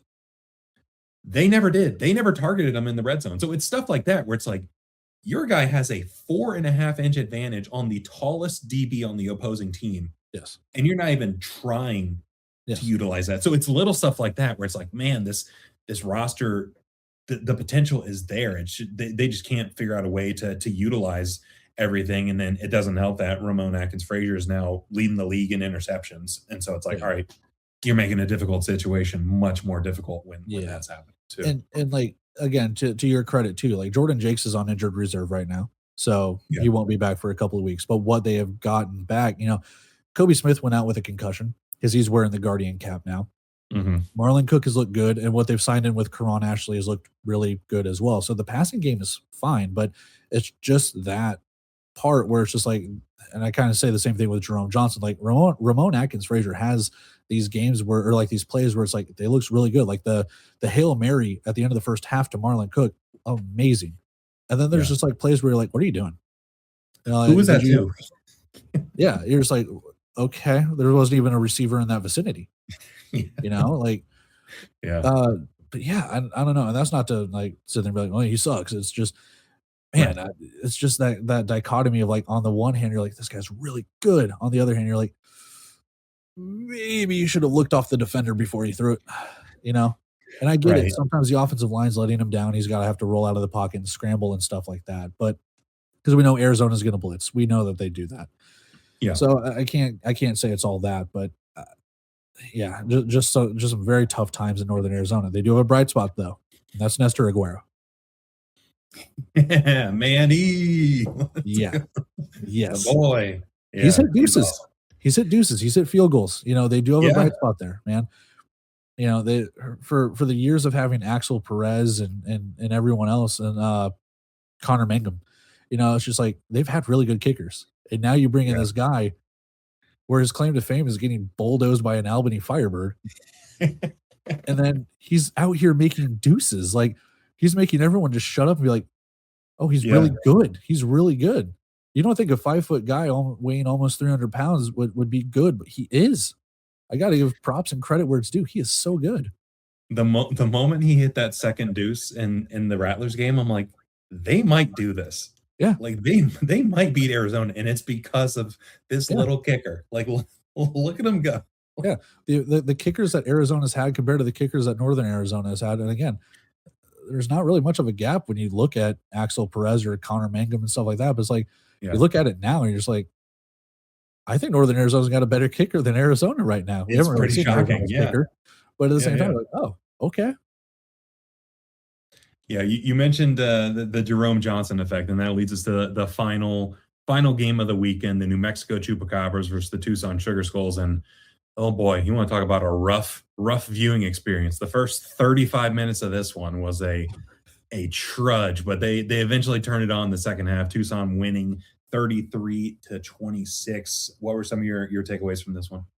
Whenever we have something like this, I'm just like, well, that was a game. Was it good? That was Was it one of the bad? games. It was a game. You know, Yeah, I don't think the game was bad because like you can use well, these defenses are just feeling each other out. right. There was a lot of mistakes, man. There's Yeah. still some snap issues. Casey Otto gets the start for Tucson. A lot of first time starters this week. Now that you look at it, Mhm. Yeah, yeah. but Casey Otto gets the start, and it's no ill will on Jalen Ellis, but Casey Otto looked like he was the starter since week 1 for that team. It seemed. I think they're going to keep Otto as the starter moving forward, barring anything, because he actually looked like he commanded that offense a little bit better. And that's not a Mhm. knock on Ellis, but him being a rookie and Otto being a veteran by that designation of he's played in other leagues and stuff like that. Yeah. He looked all the part. And I like Tucson's offense. I think with what they have, the weapons that offense has, it kind of showed up a little bit. Didn't necessarily translate to points in the very beginning, but neither did New Mexico. And like I said, that Jerome Johnson effect, he's able to improvise so well. But he also has those plays where you're like, what the hell? What the hell, man? Yeah. New Yeah, Mexico defense. Oh, you go for it. Go for it. no, I was gonna say I liked during the broadcast, Sed Bonner, Brent Stover, and Ari Wolf were on the commentary duo and on field, and hearing Sed Bonner be just perplexed, he was like, "Just take the check down." Yeah. He was like, Yeah. "It's right there, 3-yard hitch, take it right Yeah. there." He's like, "Just take it," and he was just like, "Why isn't he taking it?" And it's like that's Jerome. Like he sometimes goes for the home run when he should settle for the single. I think both defenses, again, they played well, all things considered. Mhm. But at the same time, this is the second time these two teams have met in 3 weeks. Yeah. And the first time they met, like, New Mexico looked better. Now, Tucson took advantage with scoring in every phase of the game. They had the blocked kick for the touchdown in the end zone, and they had the scoop and score and all of that stuff. Like The Tucson, first quarter, yeah. yeah, Tucson might not have had any business necessarily winning that game, but all of those phases worked. I'm gonna go.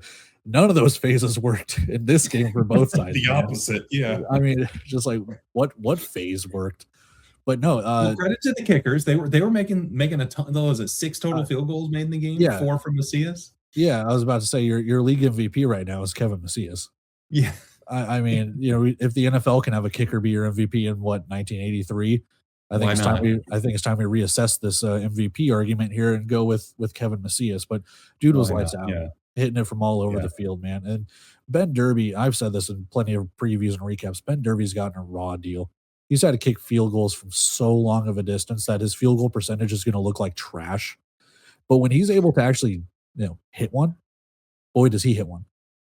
And Yeah. like I said, I think he missed 1, maybe 2 in this game. I think he missed 1 for sure. But, again, the glorified punts that some of these guys have to go through, it's going to make your field goal percentage just look horrible. But at the same time, Yeah. trying to put that in context. Like, you stayed in this game. New Mexico had so many chances to win this game, as did Tucson, and Tucson just made the better, the they made chicken salad out of chicken ass. Man, Yeah, they did. 100%, yeah. Yeah, this Tucson team, I love the weapons they have. Tamori Yes. Terry, he didn't play in this one, but Brandon Mackey at running back, and then what a fine Tavian Thomas has turned out Yes. to be. He is looking like a big bulldozer at running back. So if they can get Mackey back to full health, a little thunder lightning like you see in Fishers, Yes. with a quarterback that can just Yes. manage the game, not make any terrible mistakes, it would not be shocking to me to see Tucson in that fourth wild card, but fourth playoff spot in the West, because we kind of got a good idea of who the first 3 are going to be. Yeah, and that's something I spoke about in the offseason when I was doing my playoff predictions and I going through the team previews. I had a feeling that your top 3 seeds were going to be in no particular order: Arizona, Vegas, and San Diego. Yes. I was stuck between the final 4 teams, and I kind of put New Mexico and Northern Arizona in the bottom tier of like, all right, who's going to be that 4th seed? I've got it between San Antonio and Tucson. But now with Tucson beating New Mexico these previous 2 meetings, I think they meet one more time later on the season, but you've got a 2-1, even if New Mexico wins. They finish with the Mhm. same head-to-head. Tucson's got that head-to-head. So they've put Yeah. themselves in a pretty good spot right now, beating New Mexico twice. Now, still early in the season. I say that being 6 weeks out of 20, so we're getting close to the midway point. Yeah. But there's still time for San Antonio and Northern Arizona and New Mexico to take these opportunities to win some games, and Tucson can drop some games. So I'm not saying that they're clearly the number 4 seed, but they Yeah. put themselves right now in a position to do just that. Well, I think that the challenge with Tucson is, all right, congrats, you're 2-2, but can you beat a team not named New Mexico? Yes. That's next up because they play San Diego next, and that's exactly, yeah, and that'll to Tucson's credit, they played San Diego pretty well a few weeks back, so you never know what could happen there. But yeah, this Tucson team, it feels like if they can get momentum on their side, whether it's with Otto at quarterback, whether it's with Ellis back at quarterback eventually, it feels like they have the pieces to go on a little bit of a run and hopefully make the dance. For sure. Their defense looks pretty good. I mean, it's coming into its own. They've had to feel it out for the first couple of weeks. We're talking Rayshon Kaiser coming in, first-year head coach, definitely not first-year head coach, but to Tucson, yes. So you bring in all of that, you bring in the coaches, you bring in all the players. It's a complete, new ownership even. Like it's damn near a brand new team. To be 2-2 right now, I think a lot of Tucson fans and even some other people would be like, yeah, it's good. It's really good. Like I probably would have had them 1-3. Maybe they would split the season with New Mexico. I don't know, but yeah. Yeah, and coming as close as they did to beating San Diego too, I think this team might be a little bit more underrated than people may realize. So yeah, time will tell, but they got to start winning some of those quad one games, right? Where all right, cool, you beat New Mexico, you can probably beat up on Northern Arizona, but how are you going to fare against the Rattlers? How are you going to fare against the Strike Force? Like you gotta start stealing some wins here or there in order to be taken seriously. If last year's any indication, I think they can beat Arizona pretty handily. Yeah, let's go. Well, I'd love to see it. I would love nothing more. I say that jokingly, Rattlers fans. I say that jokingly. He was not joking. Go flood his comments. Flood his comments. Go get him. Well, that was week 6. Really, really strong week of football. Again, lots of points being scored, and some teams are hoping kind of get it together. But when you're looking at the season as a whole so far, what are some of the biggest surprises to you? But it could be good or bad so far through 6 weeks. Do you want like a generalization, or do you want like terms of gameplay? What, anything on the table? Yeah, anything's on the table. Like I'll give you a couple of mine. I got a couple good. I got a couple bad. Go for it. The good, Green Bay and Liam Thompson. I think Liam Thompson has been incredible. I was not expecting him to be this good. It felt like he would have a rough start and eventually round into form, but from the jump, he's been able to sling it pretty well. And I was a skeptic at the beginning, but he's made me a bit of a believer with the way he commands that offense. And then if you're looking at the bad, Rob Keefe resigning after 2 games. Yeah. That's a tough look for the sport. And it's a tough look for Orlando that already has a little bit of a stigma from the past couple of seasons where you can't retain a coach. And then suddenly you have one of the best coaches in all of indoor football saying, peace, I'm good after 2 games. That's tough. Yeah. So I'll give some good and bad, not on the field, and then I'll give some good and some bad on the field. So off the field first, the very good Yahoo broadcast, the commentators and stuff. I've had my skepticism because I remember in one episode of Shady Sports being on there, we looked at the broadcast, play by play and the color analysts and all that stuff, and I was like, I'm full within the realm of like, let's let the local guys get some shine, which a lot of them are on here. Joey Bonadonna and I'm blanking on his name from San Diego because he's with Coach Katera. Steve Queese. There you go. And then you've got James Poovey out in Northern Arizona. Like a lot of these guys have still called games for their local teams and stuff like that. So that's really cool. So, and obviously you've got, your mainstays with Nate Tice, Jason Fitz, and Caroline Fenton. So I really like the broadcast production that Yahoo has put on and the fact that they've taken over, because the bad is the FanDuel deal. The FanDuel deal was horrible.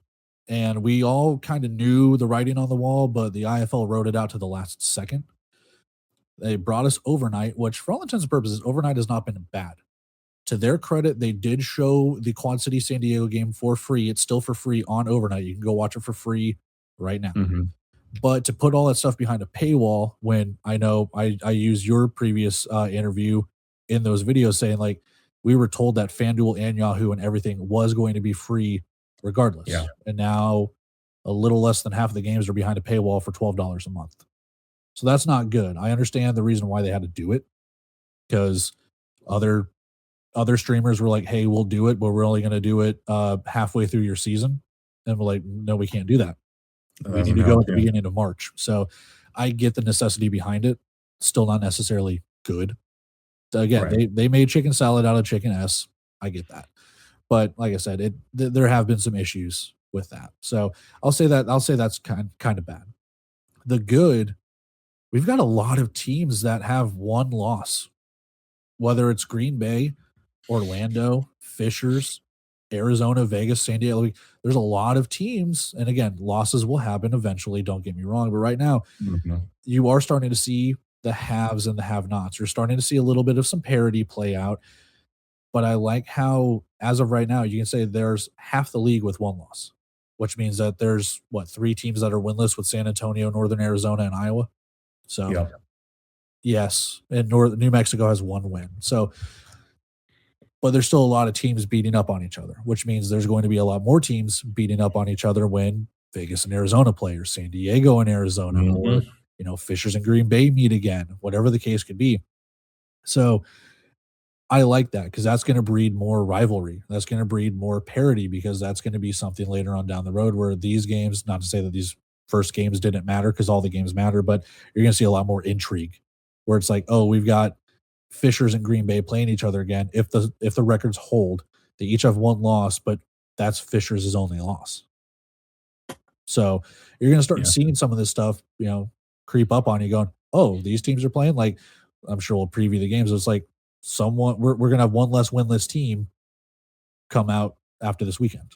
So you're going to see some intrigue on the top end, and then you're going to see some intrigue on the bottom end too, because some of these teams, they're going to get some wins where you didn't expect it. So I like the good with that. The bad,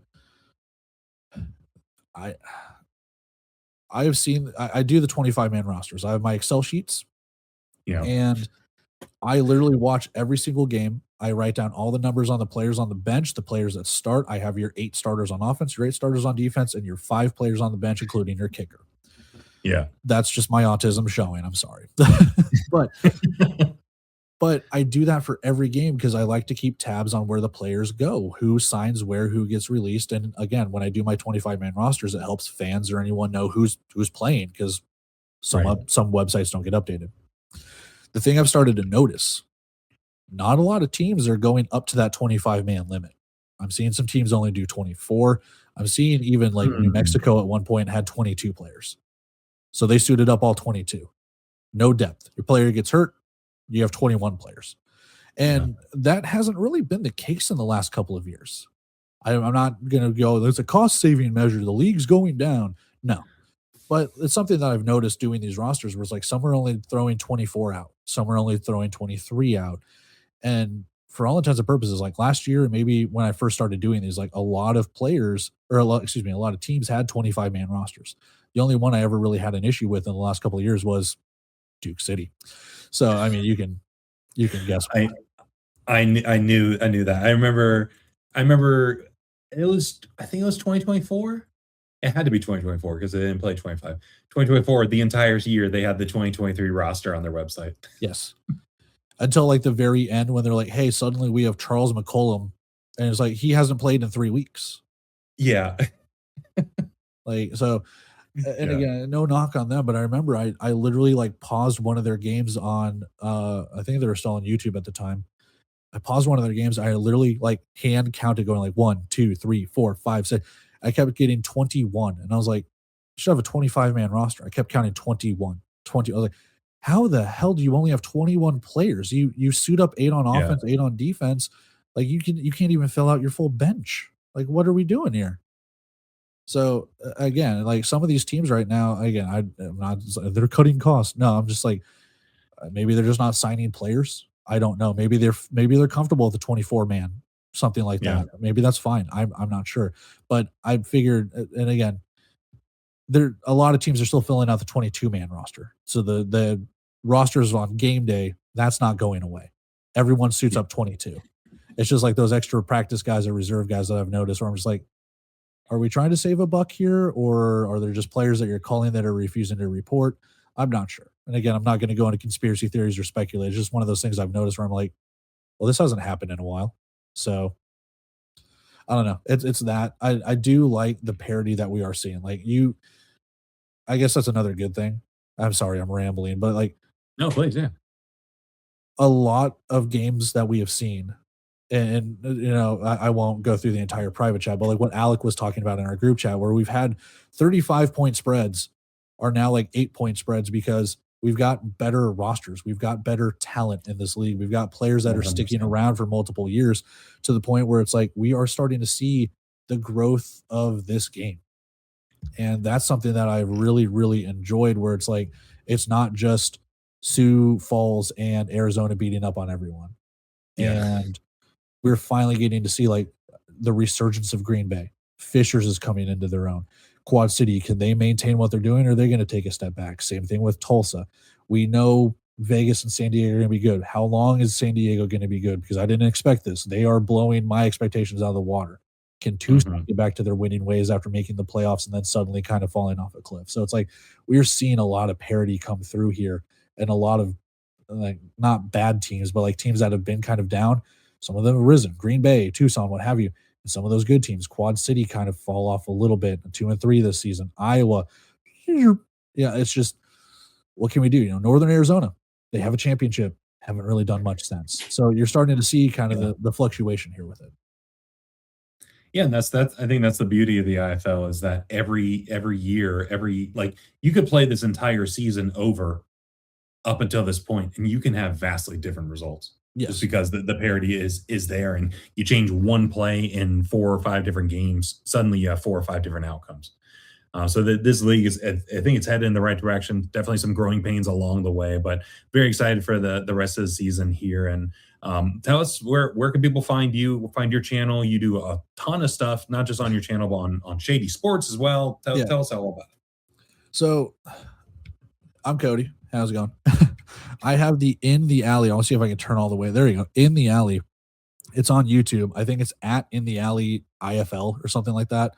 I haven't checked in a Mhm. long time, but We'll link it below. So just scroll down. It's right cool. there. That's pretty much where you can find me. I have my own like personal socials. I don't have like a dedicated In the Alley social. I've just never felt the need to make one because I mean, I don't really I don't post politics or anything like that or anything Yeah. on my socials or stuff. I don't care for that. So it's like I'm only mainly do memes and sports stuff for all of my stuff or music. I will say caveat playing really quick side note, playing the arena football games is what got me into emo and screamo music because they had like Oh, Escape the there you Fate go. and Corn Yeah. and Amberlin and Emery and stuff like that. And I started going on to that and I found like Hawthorne Heights and the Used. And then it just bring me the horizon into Day to Remember and Beartooth and all that stuff. So I blame arena football for the painted nails and the screamo music and everything that I've Let's gotten into go. for that. Let's go. Love that. But, but regardless, um, yeah, I think it's just at Cody L Bryant on Twitter. Okay. I think it's at KC underscore brigade 88 on Instagram. And then I think I can't remember what my Facebook is, but you can follow me or add me. That's fine. I don't care. I mean, I say that like I do care, but at the same time, like if you do, just follow at your own risk, man. I mean, there's gonna be stupid memes, stupid sports stuff. I think I'm like 8 days in a row of sending the same booing gif to the Royals. Like Yep. just win a game, stuff like that. Like it was just negativity towards the Winnipeg Jets or the Nebraska Cornhuskers, man. I mean, I'll post like my indoor football stuff on Instagram, things like that. But mainly, if you're in there for indoor football stuff, it's In the Alley on YouTube. I do all of the previews, all of the recaps, and anything and everything in between. Rants about the league. Uh, I care about this league deeply. I do. I love this league. It's something that saved me from such dark places in my life. Something I've always been able to just turn my brain off and be like, all right, let's watch these guys put their, I wouldn't say lives on the line, but let's call a spade a spade. These guys should be getting paid more than enough, more than what they are Yeah. now to go over walls and break their necks, man, going into the walls. Like it's Yeah. these guys do such great entertainment and great work for what they do. And like I said, I do all of that stuff, all the graphics on that, like all these banners. this, like, I'm a graphic designer for my day job, so I do all of this. All Oh, the nice. graphics you see, I made those. I do all of that stuff. So I I pride myself on doing that and making sure stuff looks good. I try and make sure my audio quality, my video, and everything like is perfectionist when it comes to that. But that's where Let's you can go. find me. I'm awkward, stupid, everything in between. I know ball. I don't know ball. I'm riding a betting heater, and then next month I will be on like a 12 game losing streak. Going, why did I even do this? So Yes. it's anything and everything in between. I love this. I love the game. I love anything and everything with it. Well, the indoor football community is definitely better with you in it. So we appreciate what you do with all the previews and recaps. And I appreciate a good Cornhuskers meme as much as anybody. So make sure you go follow Cody. We'll put the links to all your socials and in your YouTube in the description below. Sounds good. But any parting thoughts? Anything you're looking forward to the rest of this IFL season before we get out of here? Uh, I'm trying to find a way to get to Tucson for the championship. It's been my goal for the last Okay. couple of years. Um, I talked to Edmund, the owner of Tucson, to be like, "Hey, what hotels do you guys stay at? Are there any discounted rates or anything that I could do when it comes to Yeah. that?" Because for the last couple of years, until last year when I was in Tucson, I was like, "I want to try and get it out to Vegas," and obviously they changed venues. So I'm like, "I want to Yeah. get out to Tucson now." So I've been trying to get out there at some point because, like I said, there are people out there that talk to me and they're like, "Hey, you need to come out here to a game and stuff like that." So it's more or less just more travel, trying to just go to more games. I normally make the one trip a year up to the Quad Cities, but like I said, so far in the last couple of months, I've been Quad City, Iowa, Tulsa. I've been out to Southwest Kansas for an NAL game and stuff like that Yeah. too. So broadening my horizons when it comes to the other leagues. When it comes out, not like I'm like, oh, these leagues suck, but it's like I don't have time to watch them. I'm stuck doing recaps and previews. So any chance I get to Yeah. go and do stuff like that, it's always fun. Plus, I've been able to take my daughter to a couple of games too to That's hopefully have incredible. her experience with that because I loved it when I was 12 or 13. Maybe starting her younger, she'll fall in love with it too, or maybe she'll hate it. I don't know. But yeah, it's been a pleasure. It's been a pleasure to have the interview with you. It's been a pleasure to come on here. I've watched interviews that you've had with other players and other content creators and stuff like that. I've watched I'm blank the turf tapes. There you go. I was about to Yeah. say Turf the tape. inside tapes, and I was like, "That's not the name of it." And I'm going to look like a fool No. for saying that now. But yeah, I watched the turf tapes and stuff like that too. And then obviously every so often when you're like, "Hey, let's just play some arena football and live stream," I'm like, "Let's tune in for a minute or two and go from there." And you're just like, "All right, Yep. cool." So it's like again, I appreciate everything you do. I appreciate all the other content creators and everything like that. You know, Yeah. I'll never. People are like, "This guy's the expert." I'm like, I've never once coined that. There's people way smarter than me when it comes to that stuff. So I will always try and be humble when it comes to that. But after winning these 11 or 12 bets, I might be the expert when it comes to that. So Yeah, I was about to say, you may not call yourself an expert, but you're on one hell of a heater. So we'll write it out with you and see how it yeah, goes from here. So let's see how far we can extend this 11 game heater into the next week. But Cody, thank you so much for hopping on here, and well, I'm sure we'll be talking very very soon. I appreciate it, man. Thank you for the time. Big thanks again to Cody for taking the time to hop on the show and talk ball and talk about his journey. And it's really inspiring to hear some of the positive things that indoor football has done for his life and through the channel and some of the things that he was able to share. And just talking ball with Cody is always a blast. And this past weekend of action, I was at a game, he was at a game, got to share some of our experiences there, and it was really neat. So make sure you go give him a follow on socials. Make sure you follow him on YouTube, subscribing, liking, commenting on all of his stuff as well. He does a really, really nice job over there. Let's dive into some AF1 action from this past weekend. Like I mentioned in the chat with Cody, I was in San Diego this past weekend for the IFL game between Quad City and San Diego. So didn't have a chance to watch the entire slate of arena and indoor action. So did get a chance to catch up on the AF1 games that were on YouTube and housed there, and did have a chance to watch some of those back earlier this week. And the first game I wanted to touch on was the Michigan Arsenal going to Clarksville, Tennessee to face the Nashville Cats. And Nashville won this game 78-40. And this was a game where Nashville just looked unbelievable. Their first game of the season, Tyler Kolka just came out swinging and was just slinging the ball all around the yard. to the tune of 258 passing yards, 6 touchdowns. He was able to find Malik Honeycutt 7 times for 120 yards and 3 touchdowns. He was able to get the ball to BK Smith, Steven Peterson. He was even able to get the ball to Peyton Mohilo on a big man touchdown that went almost a full distance of the field, which was really impressive. But this Nashville team was fast. They were fast and furious, all on offense and on defense, and they were doing a really nice job of getting to the quarterback on the defensive side of the ball. And it looks like the turnout in Clarksville was really, really good for them. So great season opener for them. Scoring 78 points is just insanity. And I think one of the things that excited me about watching Nashville play was, as with any Darren Arbette offense, they find ways to get the ground game involved. And I really liked what they were able to do with Austin Collier at fullback. 4 carries, 7 yards, 3 touchdowns. That's an arena football rushing stat line if I've ever seen one. The moment they got within a couple yards of the goal line, they were just able to punch it in with him every single time. So it's a pretty well balanced attack for this Nashville team led by Tyler Kolka, who's just slinging it all over the yard. Joshua Jones even got some play time, ended up throwing a touchdown as well. So yeah, this Nashville Cats team, they're definitely one of the top teams in all of indoor and arena football, especially the AF1. But their opponent, the Michigan Arsenal, they fall to 0-2. But Michigan, they had a bit of a tough draw to start the season. First game was against Kentucky. Second game was against Nashville, two of the better teams in the AF1. And Malik Henry kind of struggled in this one. He had some impressive numbers on paper, but the eye test and the numbers aren't necessarily the same thing here. Numbers wise, 285 passing yards, 4 passing touchdowns, but he had 3 interceptions, 28 for 48. You look at the stat line, you're like, all right, yes, you saved those interceptions, and it wasn't too bad. But I had a tally while watching this game because Malik Henry has a very bad habit of throwing off of his back foot. And so I wrote a tally for every pass attempted off of his back foot and every pass completed off of his back foot, as well as touchdowns and interceptions. So he threw 27 passes off of his back foot. So more than half of his passes were off of his back foot.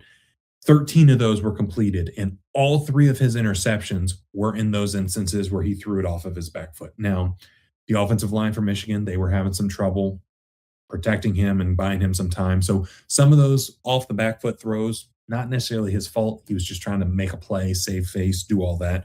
But there were several of these instances where he had space, he had time, but he just has a bad habit of doing like a fadeaway jumper type of throw, like he's a basketball player. And you look at the tape in Billings, you look at the tape in San Antonio last year, he was doing it at every stop of the way.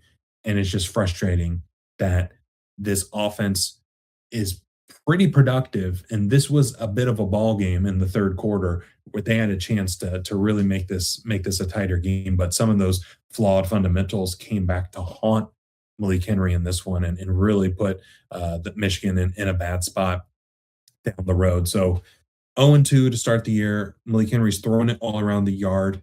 He is the saving grace for this offense, but at the same time, he's the thing that's holding this offense back because they do not run the ball outside of Malik Henry running like a quarterback draw. They are pass, pass, pass. And when over half the passes are passes thrown off the back foot, it's not a good recipe for success in this offense. It just feels like they're going to continue to struggle against the elite teams of this league. And they might be in a spot where they beat up on some of the lesser, air quote, lesser teams, but then really struggle against some of the good teams. That's not a spot you want to be in if you're a fan of the Michigan Arsenal. But the next game we want to talk about is the Albany Firebirds went down to Beaumont, Texas to face the Beaumont Renegades. And Albany won this game 55-27. Now, I'm going to be very, very transparent and honest with you. I did not watch this game. And the reason I did not watch this game was because the stream quality and what was being offered was just rough. It was a single angle from what looked like the top section of section 118, crooked camera. You could see most of the field, but not all the field. They're supposed to have different camera angles with their relationship and partnership with Home Team. it just wasn't the case. So just going off the final score, just going off the box score here, it looks like Albany was able to go in there, take care of business. Josh Kolka going in there, throwing 8 touchdown passes, 281 passing yards, able to find Tyrese Chambers 3 times for touchdowns, able to find Isaiah Scott twice, able to find Darian Townsend 3 times. So just spreading the ball out to a bunch of different receivers. Surprisingly, Dwayne Brown didn't find the end zone, but he still got in the action. So just a total domination from Albany. And then flipping over to Beaumont here, Carl Robinson struggled again in this one, and Andrew McBride was able to come in and throw a couple of touchdown passes here. But it kind of makes you wonder, like, is Carl Robinson fit for this arena football style? He absolutely crushed it in the NAL last year and was signed with the IFL for a little bit towards the end there. So it seems like he's a little bit more tailored to that IFL style where he can really burn you with his legs a little bit more, while AF1 is a lot more pass oriented, and that just doesn't seem to be his strength. So I don't know if maybe it's the loss of Clint Solomon as his offensive coordinator. Clint Solomon is over in Pueblo doing a heck of a job over there. Yeah, but Carl Robinson has just been struggling this season, and so far Beaumont as a whole has been really struggling as well. So Albany doing Albany things, taking care of business, scoring points in bunches when they need to, and Beaumont off to an 0-2 start, losing to Albany and then losing to Oceanside in their season opener. So Beaumont struggling to adapt to this arena style of the AF1.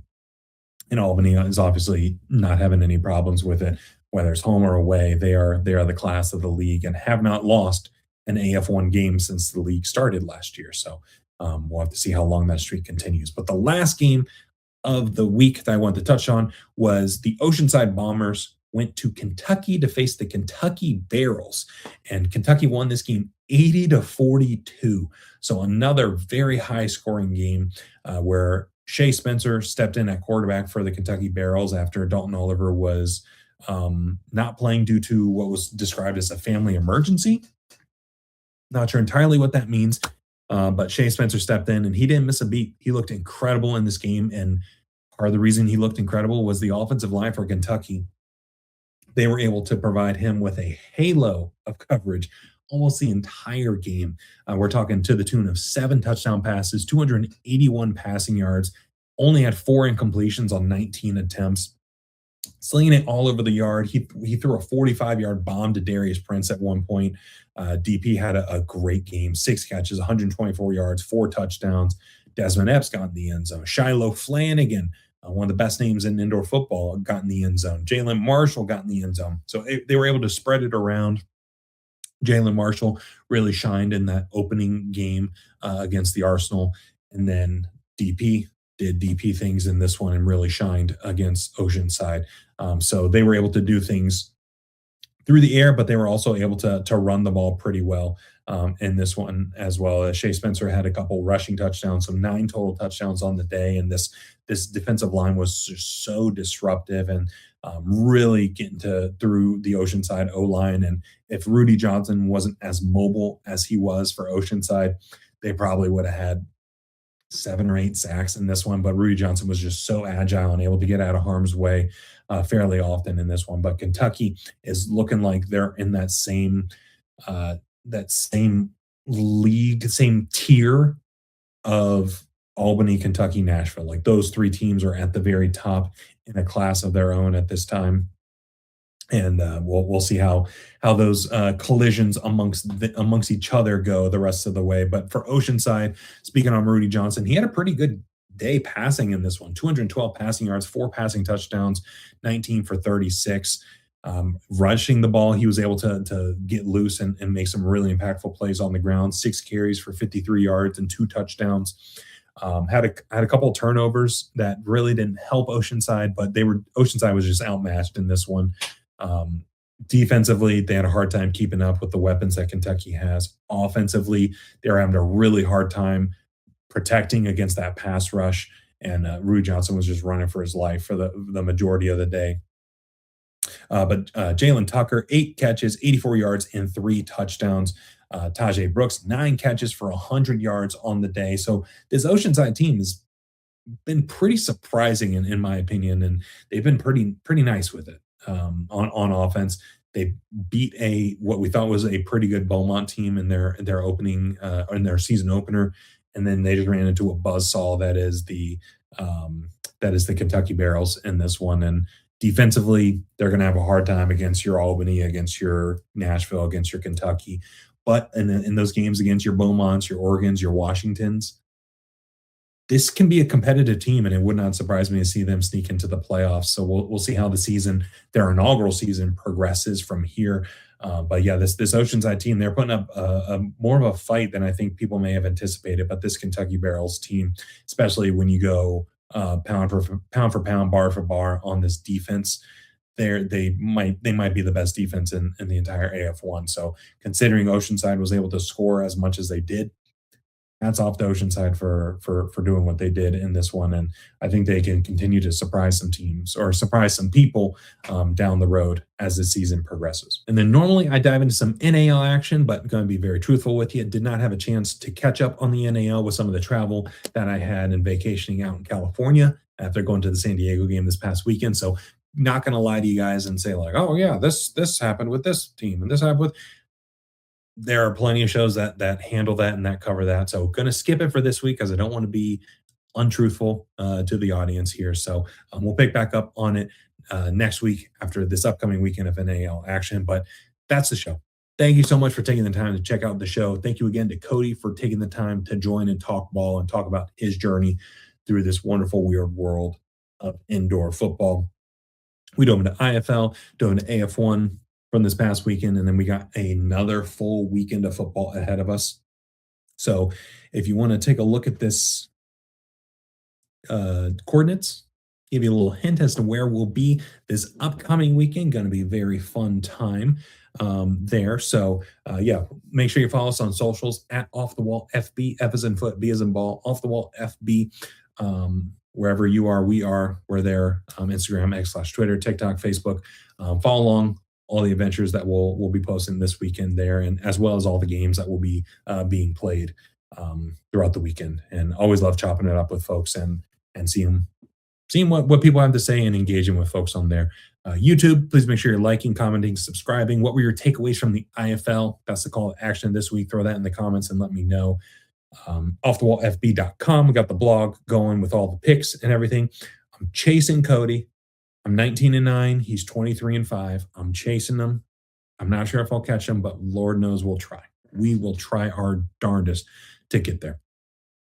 So we'll be posting the picks blogs later this week, and then Spotify, Apple Podcasts. Please make sure you're rating the show 5 stars, preferably, and then sharing it with a friend and helping grow this thing out to the fullest capacity and seeing what we could do here with this little YouTube show and podcast that we created here. So there's 24 hours in a day. The fact that you chose to spend about an hour and a half to hour 40 here listening to the show, watching the show, and yeah, listening to me and Cody just blab on about the Indoor Football League, it means a lot. So thank you so much for taking the time to check it out, taking the time to engage on all of our socials. Come join the conversation. Love chopping it up with folks. And yeah, let's have a wonderful weekend ahead of us. So take care. Have a great rest of your week. We'll see you next time.